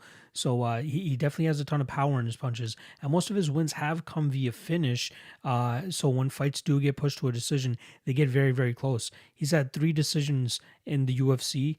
He's 2-1 with them, but all 3 of them have come via split decision. So his fights are very, very close. He doesn't throw with a crazy amount of volume, but he does throw with fight-ending intentions. So if he's able to rock or drop you or significantly hurt you, but not finish you, there is a good chance that the judges could potentially give him that round, just as that first round with Jose Aldo went, in my opinion. In the third round, though, of that Aldo fight, he seemed like he was slowing down a little bit, and he was the one backpedaling pretty much the whole time. But he did land the better shots, which is what I think the judges saw, and which is why they gave him that third round, or at least 2 of them gave him that third round to get that decision there. Here against Font, though, I think that Font would come with a little bit more of a technical game plan when it comes to the striking, especially in the third round when Marlon Moraes might not be at his optimal. but it depends on the pace that Font puts on. If Font goes out there and just tries to dilly-dally and just throw a couple combinations here and there and not really kind of stagger or threaten Marlon Moraes, Marlon's just going to walk through his shots and then easily counter him and possibly put him out. That's what's kind of keeping me away from Rob Font here. He should win this fight. And you guys know me, I don't really like to bet on fighters or back fighters that, one, have cardio issues and two, have a very narrow path to victory, which is a knockout, which seemingly seems to be what Marlon Moraes needs here. But you can't just overlook what he's done in the past. The guy is a proven finisher. Rob Font only been finished once via guillotine. I believe that was by Pedro Munoz, who probably has one of the nastiest guillotines in the game. Let's be honest. But with Marlon Moraes here, has finishes by a wide variety of methods: head kicks, guillotine chokes, knees, head kick and punches. Like, the guy definitely goes out there and gets the job done if he needs to. So he can definitely be very dangerous here against Font if Font isn't on the tip top of his game. Because if he slips up a little bit and Marlon Moraes lands a shot, he could definitely hurt Rob Font. So that's something that he's got to worry about. I've been bouncing back and forth in terms of which side I would want to predict here, and if I would want to make a bet at all. I absolutely don't want to make a bet on this fight. It's a very, very tough one to call. In terms of knockdowns, Rob Font has not been knocked down in the UFC at all.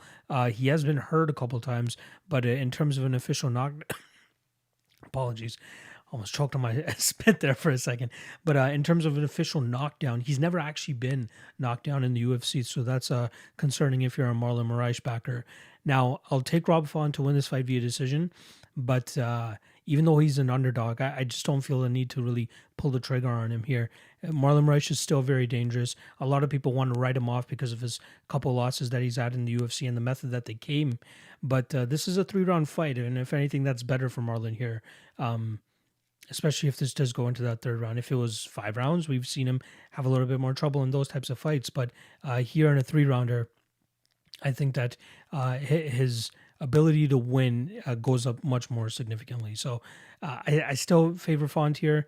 Again, not enough to actually make a bet, even at plus money, but he should be able to go out there and decision Marlon Moraes, who isn't normally a high output guy, which will definitely bite him in the ass here. So as long as Rob Font can stay active, keep his jab sticking out there, really bust up the face of Marlon, maybe even go to the body a little bit too to really start sucking that wind a little earlier for Marlon, that would definitely pay dividends for Rob Font later in the fight. So once again, I'll go with Rob Font to win this fight via decision, but do not overlook Magic Marlon Moraes.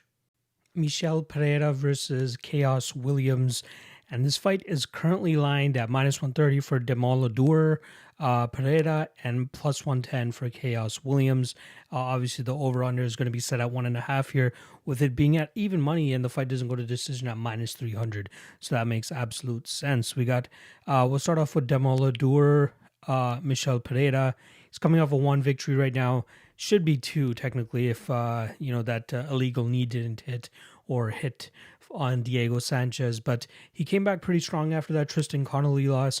That was a fight where he tried to show out a little bit more than he should have, and unfortunately paid for it. His gas tank looked horrible. I believe he came in overweight that night as well too. He weighed in at 172, so just missed the mark of the welterweight 171 limit. And then he paid for his antics at the beginning of the fight, really gassed out. We saw Tristan Connolly really take advantage there. And then he came back and really cleaned his shit up against Diego Sanchez and had a great performance up until the point that, Sanchez, took that way out. In the Zelim Imadaev fight, he looked really, really good. Fortunately for him, he was able to get the finish there, per se. I believe Chris Taioni stepped in a little bit too early, thinking that Zelim Imadaev had tapped. Instead, it looked like Zelim was looking for Michel's hands so he could at least break the lock and get out of that choke. Regardless, Pereira gets the victory. I feel bad for anybody that had Pereira via decision, and then obviously the people that had him inside the distance, you guys cashed with like 11 seconds left, or 21 seconds left, I should say. So shout out to you guys. But he looked great. He looks good when he's able to conserve his gas tank. He still is a little bit wacky, does some of his Superman punches and spinning shit and jumping shit, but it's not as over-exaggerated as it was in that Tristan Connolly fight. So he's able to go, the full 3 rounds against other guys that don't really go away. So, I was very much impressed with his performance against Zaleem. He was effective when he needed to be. I think his best, most effective combination is just his 1-2 down the middle, but he covers the distance so quickly. He's so explosive and again covers the distance very very quickly and kind of catches his opponents off guard. So he might be able to be successful with that here against Chaos.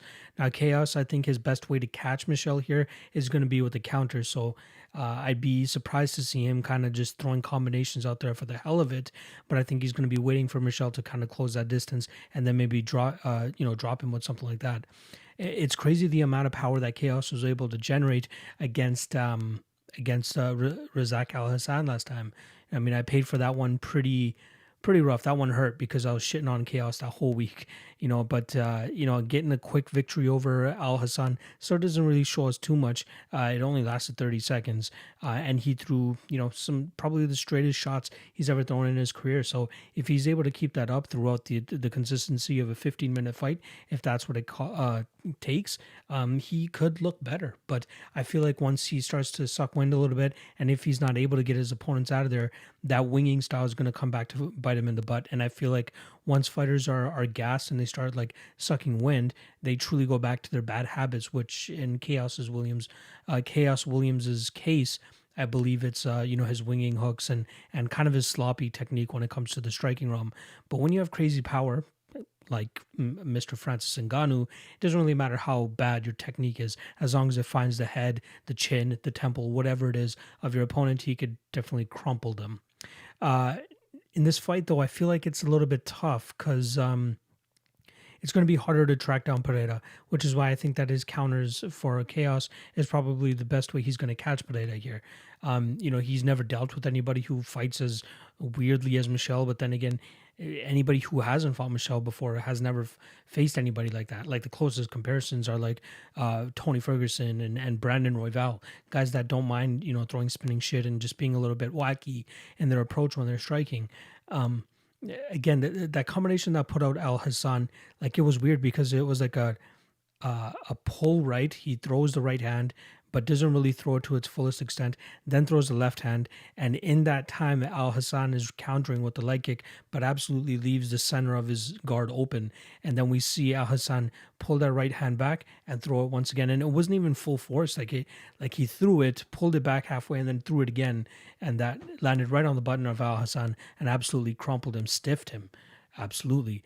But it's not going to be often that he lands that punch, which leads me to still want to fade him in the future.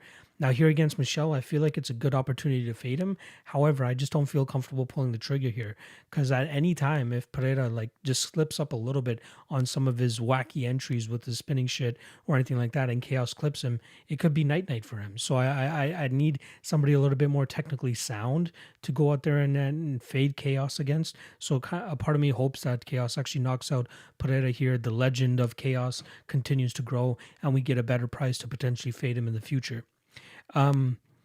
However, I'm still going to side with Pereira here. I feel like it's going to be a little bit too hard for Chaos to track him down. Solid leg kicks, solid spinning back kick from Pereira. Whatever Pereira can do, it's insane, especially given his size and his strength and like his fluidity with his movement. The guy's 6'1" with a 73-inch reach. We got 6 foot with the 77-inch reach for Williams, but obviously given the style of Pereira, that reach advantage kind of just goes out the window. We don't really get to see it. You see it take more effect in a more of a traditional fight where guys are a little bit more technical and like to stick with their basics. Not these guys. These guys don't really like to stick with that. So once again, I do like Pereira. I'll give the toughness to Chaos. Like we've seen him take some shots and he still keeps coming. So if anything, I'm going to go with Pereira to win via decision.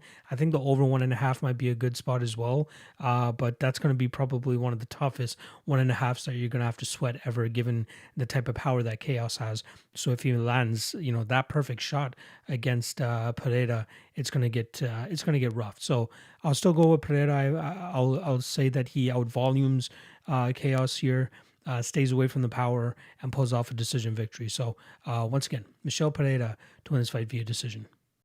Jose Aldo versus Marlon Vera. We got minus 160 on the former 145 pound for pound champion. Well, I guess that's kind of redundant to say, but the former champion and a legend, GOAT, at 145 pounds. Jose Aldo now at 135, obviously.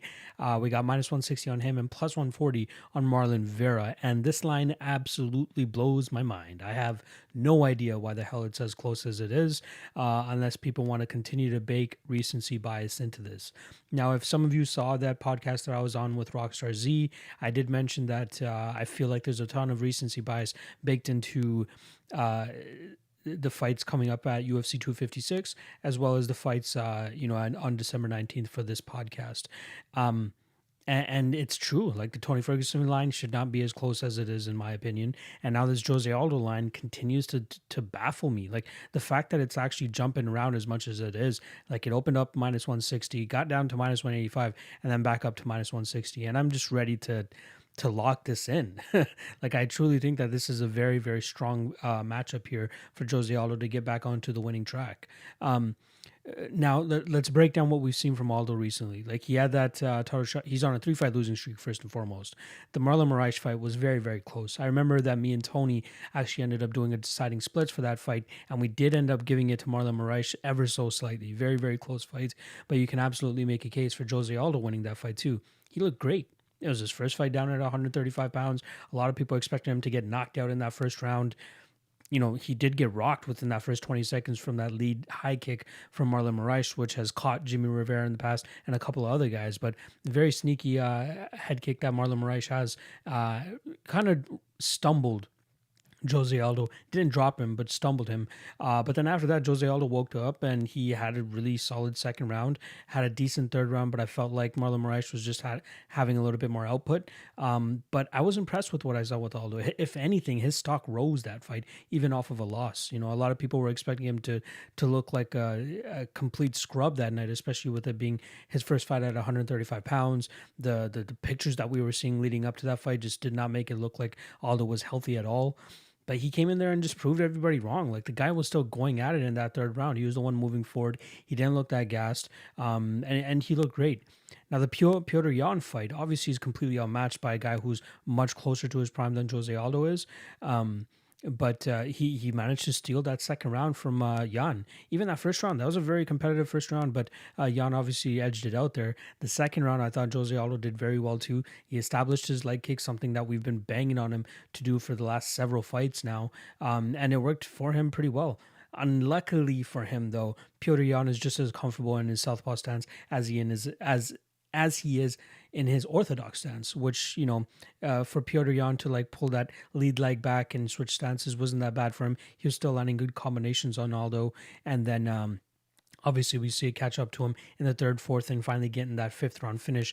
That's where we see Jose Aldo start to fade. And that's where like the myth of Jose Aldo started to like go away.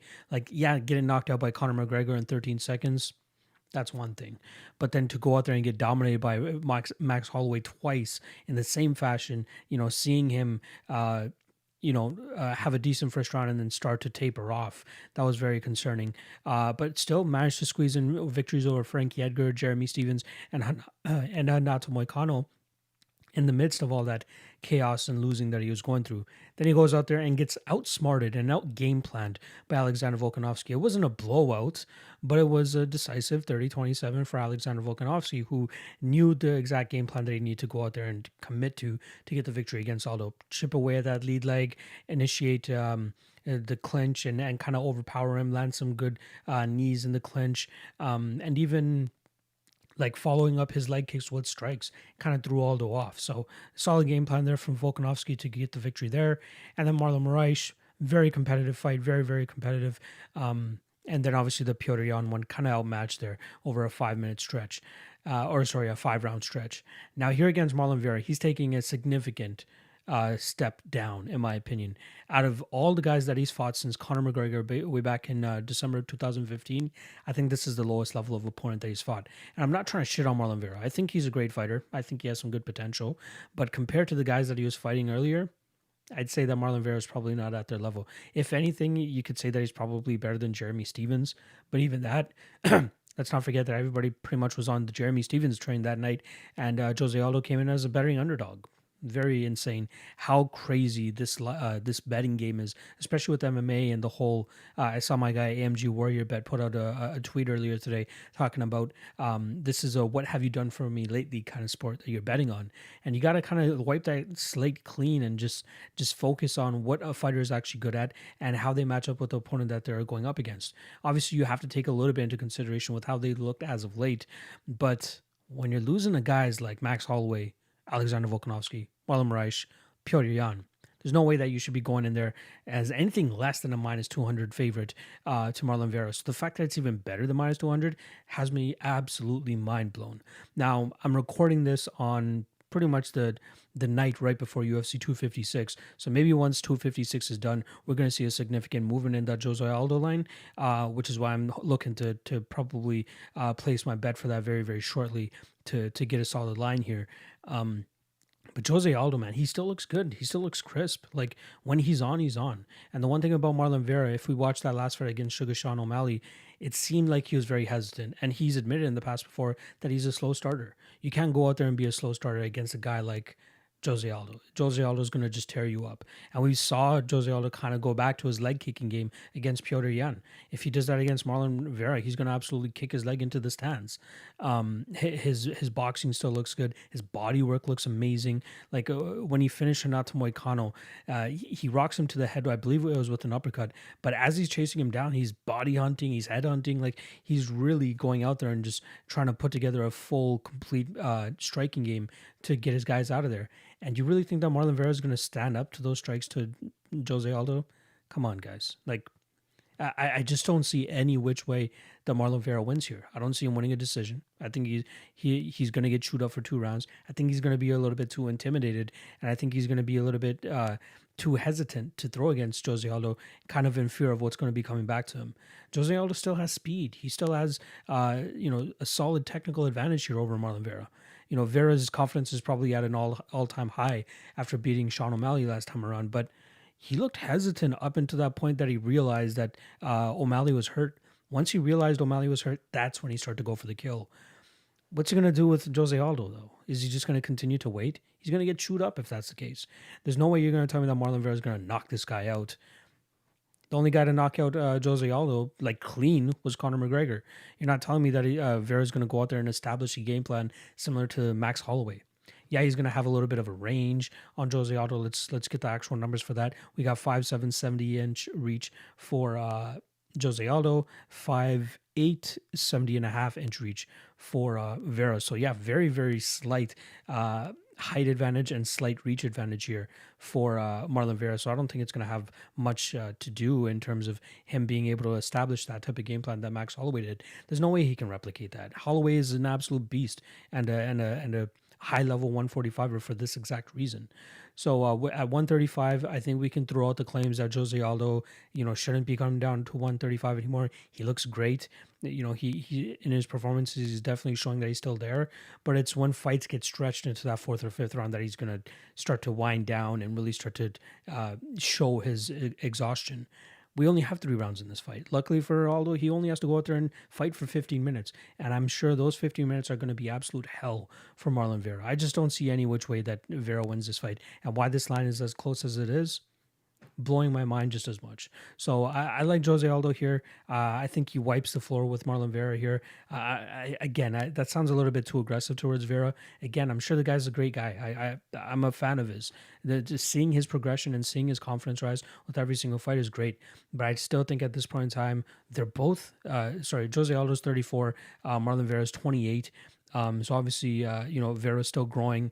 He's getting closer to his peak, whereas Aldo's probably tapering off from his peak. But given out where they are and what we've seen from both guys recently, I still think that Jose Aldo could go out there and absolutely smash Marlon Vera here. One last thing, I do want to talk about that Song Yadong fight. Like, Song kind of put in the game plan that you're going to want to go up against with Marlon Vera if you're at least Jose Aldo. But I feel like Jose Aldo is going to be able to take that game plan and just make it his own and be a lot more aggressive and effective with it compared to what we saw from Song Yadong that night. A lot of people were upset about that decision too. Many people thought Marlon Vera won that fight. I believe me and Tony went over it, and I think we did pick Song Yadong actually taking that decision. But yeah, Jose Aldo is an absolute monster still. I think he's going to go out there and still be very competitive with these top 10, top 5 guys. But Piotr Jan is just another level for him right now. Like, I'd like to see Jose Aldo against Aldo. I'd like to see him against Corey Sandhagen. I'd love to see those types of matchups. But here against Marlon Vera, I think it's just too much for Vera at this point in time. I don't think he's ever going to beat a guy like Jose Aldo. So, yeah, I'm a little bit long-winded here, but I'm very, very strong on Jose Aldo in this spot. How he's anywhere worse than even minus 250 in my opinion, minus 200. Insane. If you got that line better than minus 200 or even better than minus 250, I'd hop all over that. Also, whether this is going to be inside the distance or decision, I'm still unsure of. I'm not 100% sure what side I'm going to go here. Vera is very durable. Hasn't been finished in the UFC. Hasn't been finished ever. You know what I mean? So that's something to take in consideration. But then again, he's never fought anybody to the level of Jose Aldo. So that could change that night. So I'll go with Aldo. Man, I'll take him inside the distance. But in terms of a straight bet, you're getting a ton of value on him all the way up to minus 250 in my opinion. So once again, I'll go with Jose Aldo as probably my strongest play on this card. And I'm taking him to win inside the distance via TKO. Time for the main event of the evening. We got Stephen Wonderboy Thompson going up against Geoff Neal. We got minus 105 for Stephen Thompson and minus 115 for Geoff Neal. Interesting thing about this line, it did open up at minus 170 for Stephen Thompson, and we've been seeing money come in now on Hands of Steel Geoff Neal.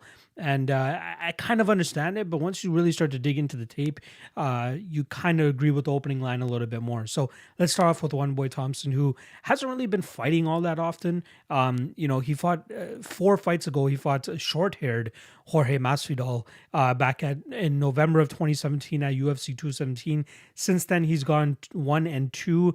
He lost a very close fight to Darren Till in May of 2018 in a fight that could have been scored either way. Very low volume fight, not too much happening, no real significant moments in that fight either. But it's kind of been a running joke for the last little bit that Wonderboy Thompson had actually beaten Darren Till that night.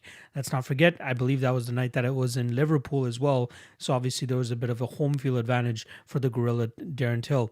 The Anthony Pettis fight, that happened in March of 2019. And I think most people remember that fight as Wonderboy Thompson pretty much lighting up Anthony Pettis for about 9 minutes before Anthony Pettis pulls out this Superman punch, jump off the cage type of attack against Wonderboy that really caught Wonderboy off guard. I don't think Wonderboy saw that at all. And one of the funnier things that's been going around now is Wonderboy Thompson kind of reacting to himself getting KTFO'd by Anthony Pettis there.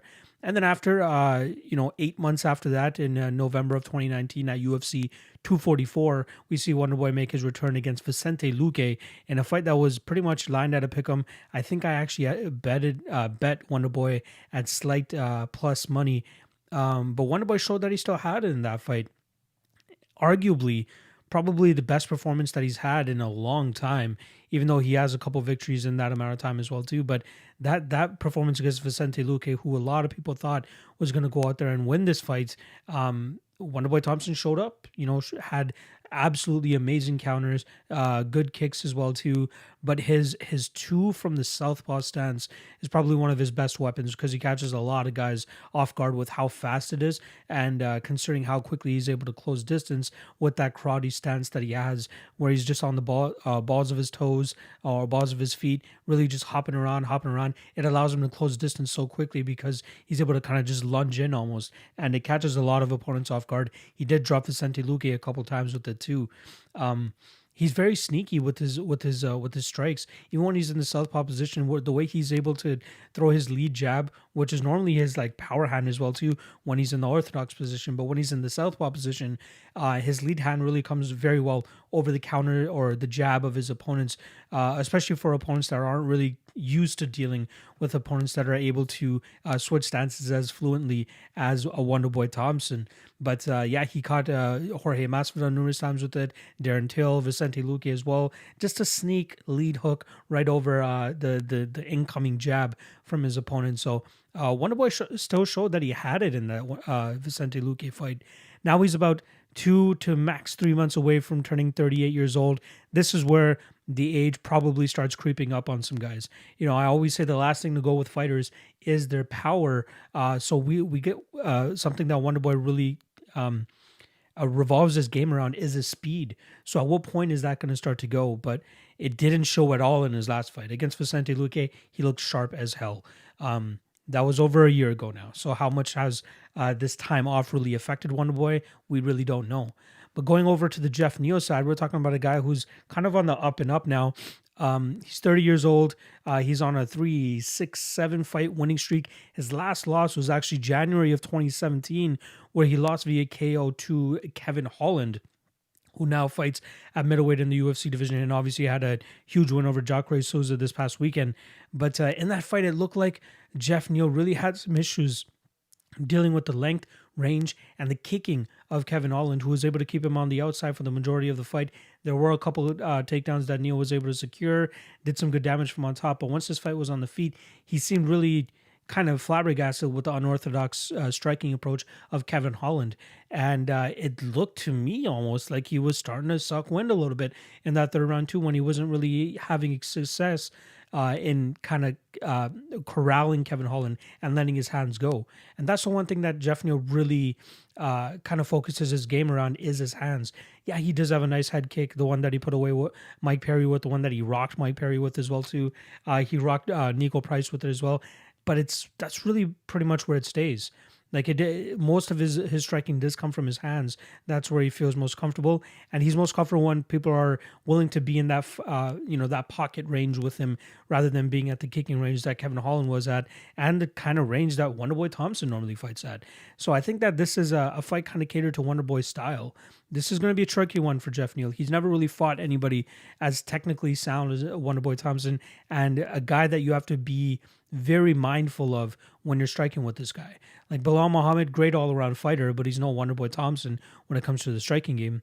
Nico Price, another guy who had some success with the kicks as well too, and kind of when he was able to keep the range with Geoff Neal, he had some success. But then really when you really start to trade in the pocket with Geoff Neal is where it got a little bit tricky for him. Same with Mike Perry. We already know what kind of striker he is, so that was kind of tailor-made towards Geoff Neal's style.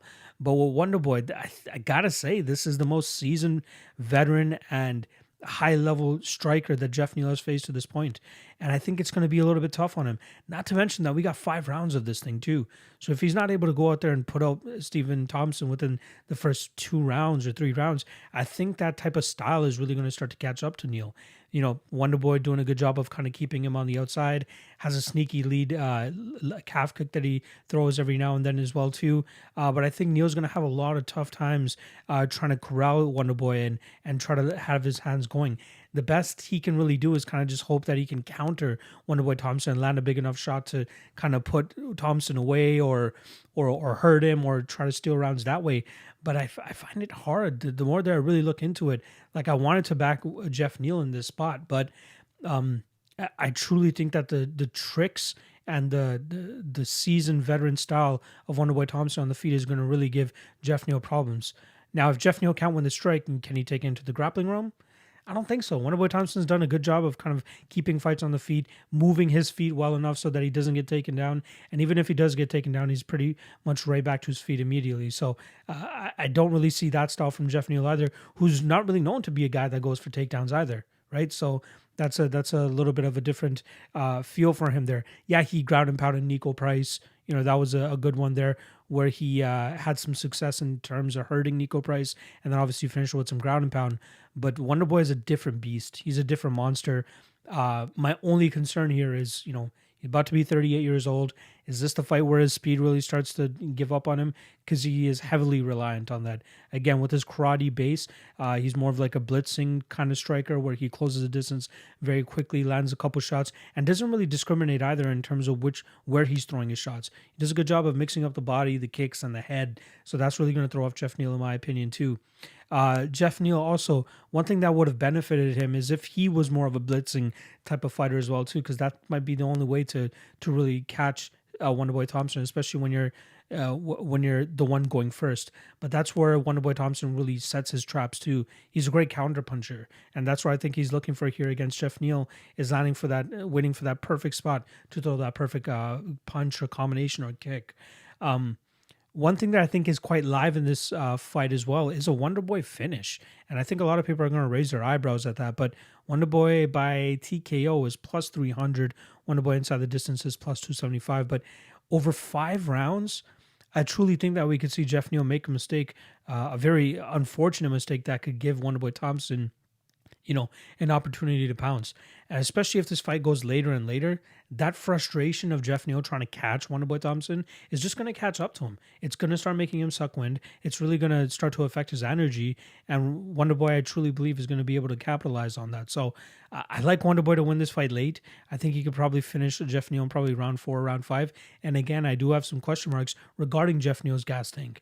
And if you want to go back and look through his record, most of his wins have come via finish, or most of his fights have come via finish. Bilal Muhammad, that was a fight that went to a decision. But if you watch that third round, it looks like he starts to, not saying that he's completely gassed and like he looks like fucking Andrew Sanchez used to look in third rounds, but he looked a little bit more compromised. Something that I feel like Wonderboy Thompson would be able to take advantage of. That's why we saw Bilal Muhammad with his foot on the gas that last minute or so, because he saw and noticed Geoff Neal was slowing down a little bit. And yeah, Geoff Neal still threw some decent combinations, but I think that it's going to be tough to catch Wonderboy Thompson if you're in that type of state. The other fights that he won via decision were earlier in his career in 2013 and 2014. But if you look at those, the record of those guys now, so that when he fought Armando Servin, Servin was 3-1. He's 4-6 now. How about Christopher Anthony, who he also beat by decision? He's 10-10 now. So should give you a little bit of an idea of the type of competition that he was able to beat going to a decision. And I don't want to shit all over Bilal Muhammad, because Geoff Neal definitely has made progress, and he did put on some good combination against Bilal Muhammad, but that's where he wins it. When fighters are able or willing to trade in the pocket with him, Geoff Neal is very crisp with his hands. He throws great combinations, and again, he has a great head kick as well too. But Wonderboy Thompson is an absolutely different beast when it comes to the striking game. And he ate some good shots from Vicente Luque, so I don't think that his chin is completely compromised, even though Anthony Pettis put him out. But we all know it's those shots that we don't see coming that truly put you out. And outside of that head kick that Geoff Neal throws, I'm not sure if Wonderboy Thompson is really going to get caught by something that he doesn't see coming. I like Wonderboy in this fight. I will more than likely have a bet on him here. I want to see, where this line shakes out. I know there's a lot of steam on Geoff Neal right now because he's the up and coming hot shit right now. But this is all about styles and how they match up against each other. And I think Wonderboy is going to give him a bit of a headache dealing with that type of karate stand style, that in and out movement, the sneaky left hand that he has from the southpaw position.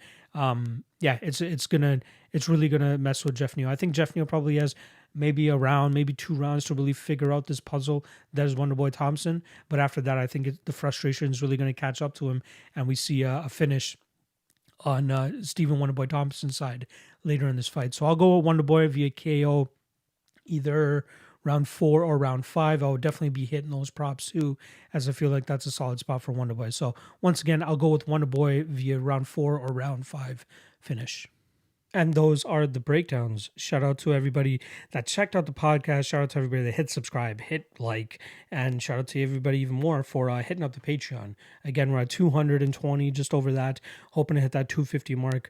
It would have been great to do it by the end of the year. I don't think that's going to happen, but it would be great to have a big event this weekend and hopefully get some more Patreon members from there. And if you're interested, again, the link is in the description below. It's a big way to help your boy out. $5 a month allows me to make this a full-time thing. And it's all thanks to you guys. So shout out to everybody there. All right. It was a great podcast, great year. I got a couple more things up my sleeve in terms of live streams that I want to do before the end of the year. I'm not completely disappearing after this card, but I will definitely be taking a lot of time to just sit back, unwind, disconnect from the MMA world, and just hang out with the family and enjoy my time and kind of just reset before we get back into the grind of things with 3 events in one fucking week, with January 16th, 20th, and 23rd, I believe, being the pay-per-view event, Conor McGregor versus Dustin Poirier, crazy event there. But yeah, this has been a great year. Hope to end in the positive with the big win this weekend. Again, again, check out the Patreon description in the link below. This link in the description below, I should be saying. I keep fucking that up, but I still want to keep saying it. And then also, if you're interested in the Lock of the Night challenge, make sure you DM me on Twitter. I'd be happy to set you up for that as well. All right, we're done. Hope you guys have a great event. Hope you guys have a great New Year, Christmas, all that type of stuff, end of the year stuff.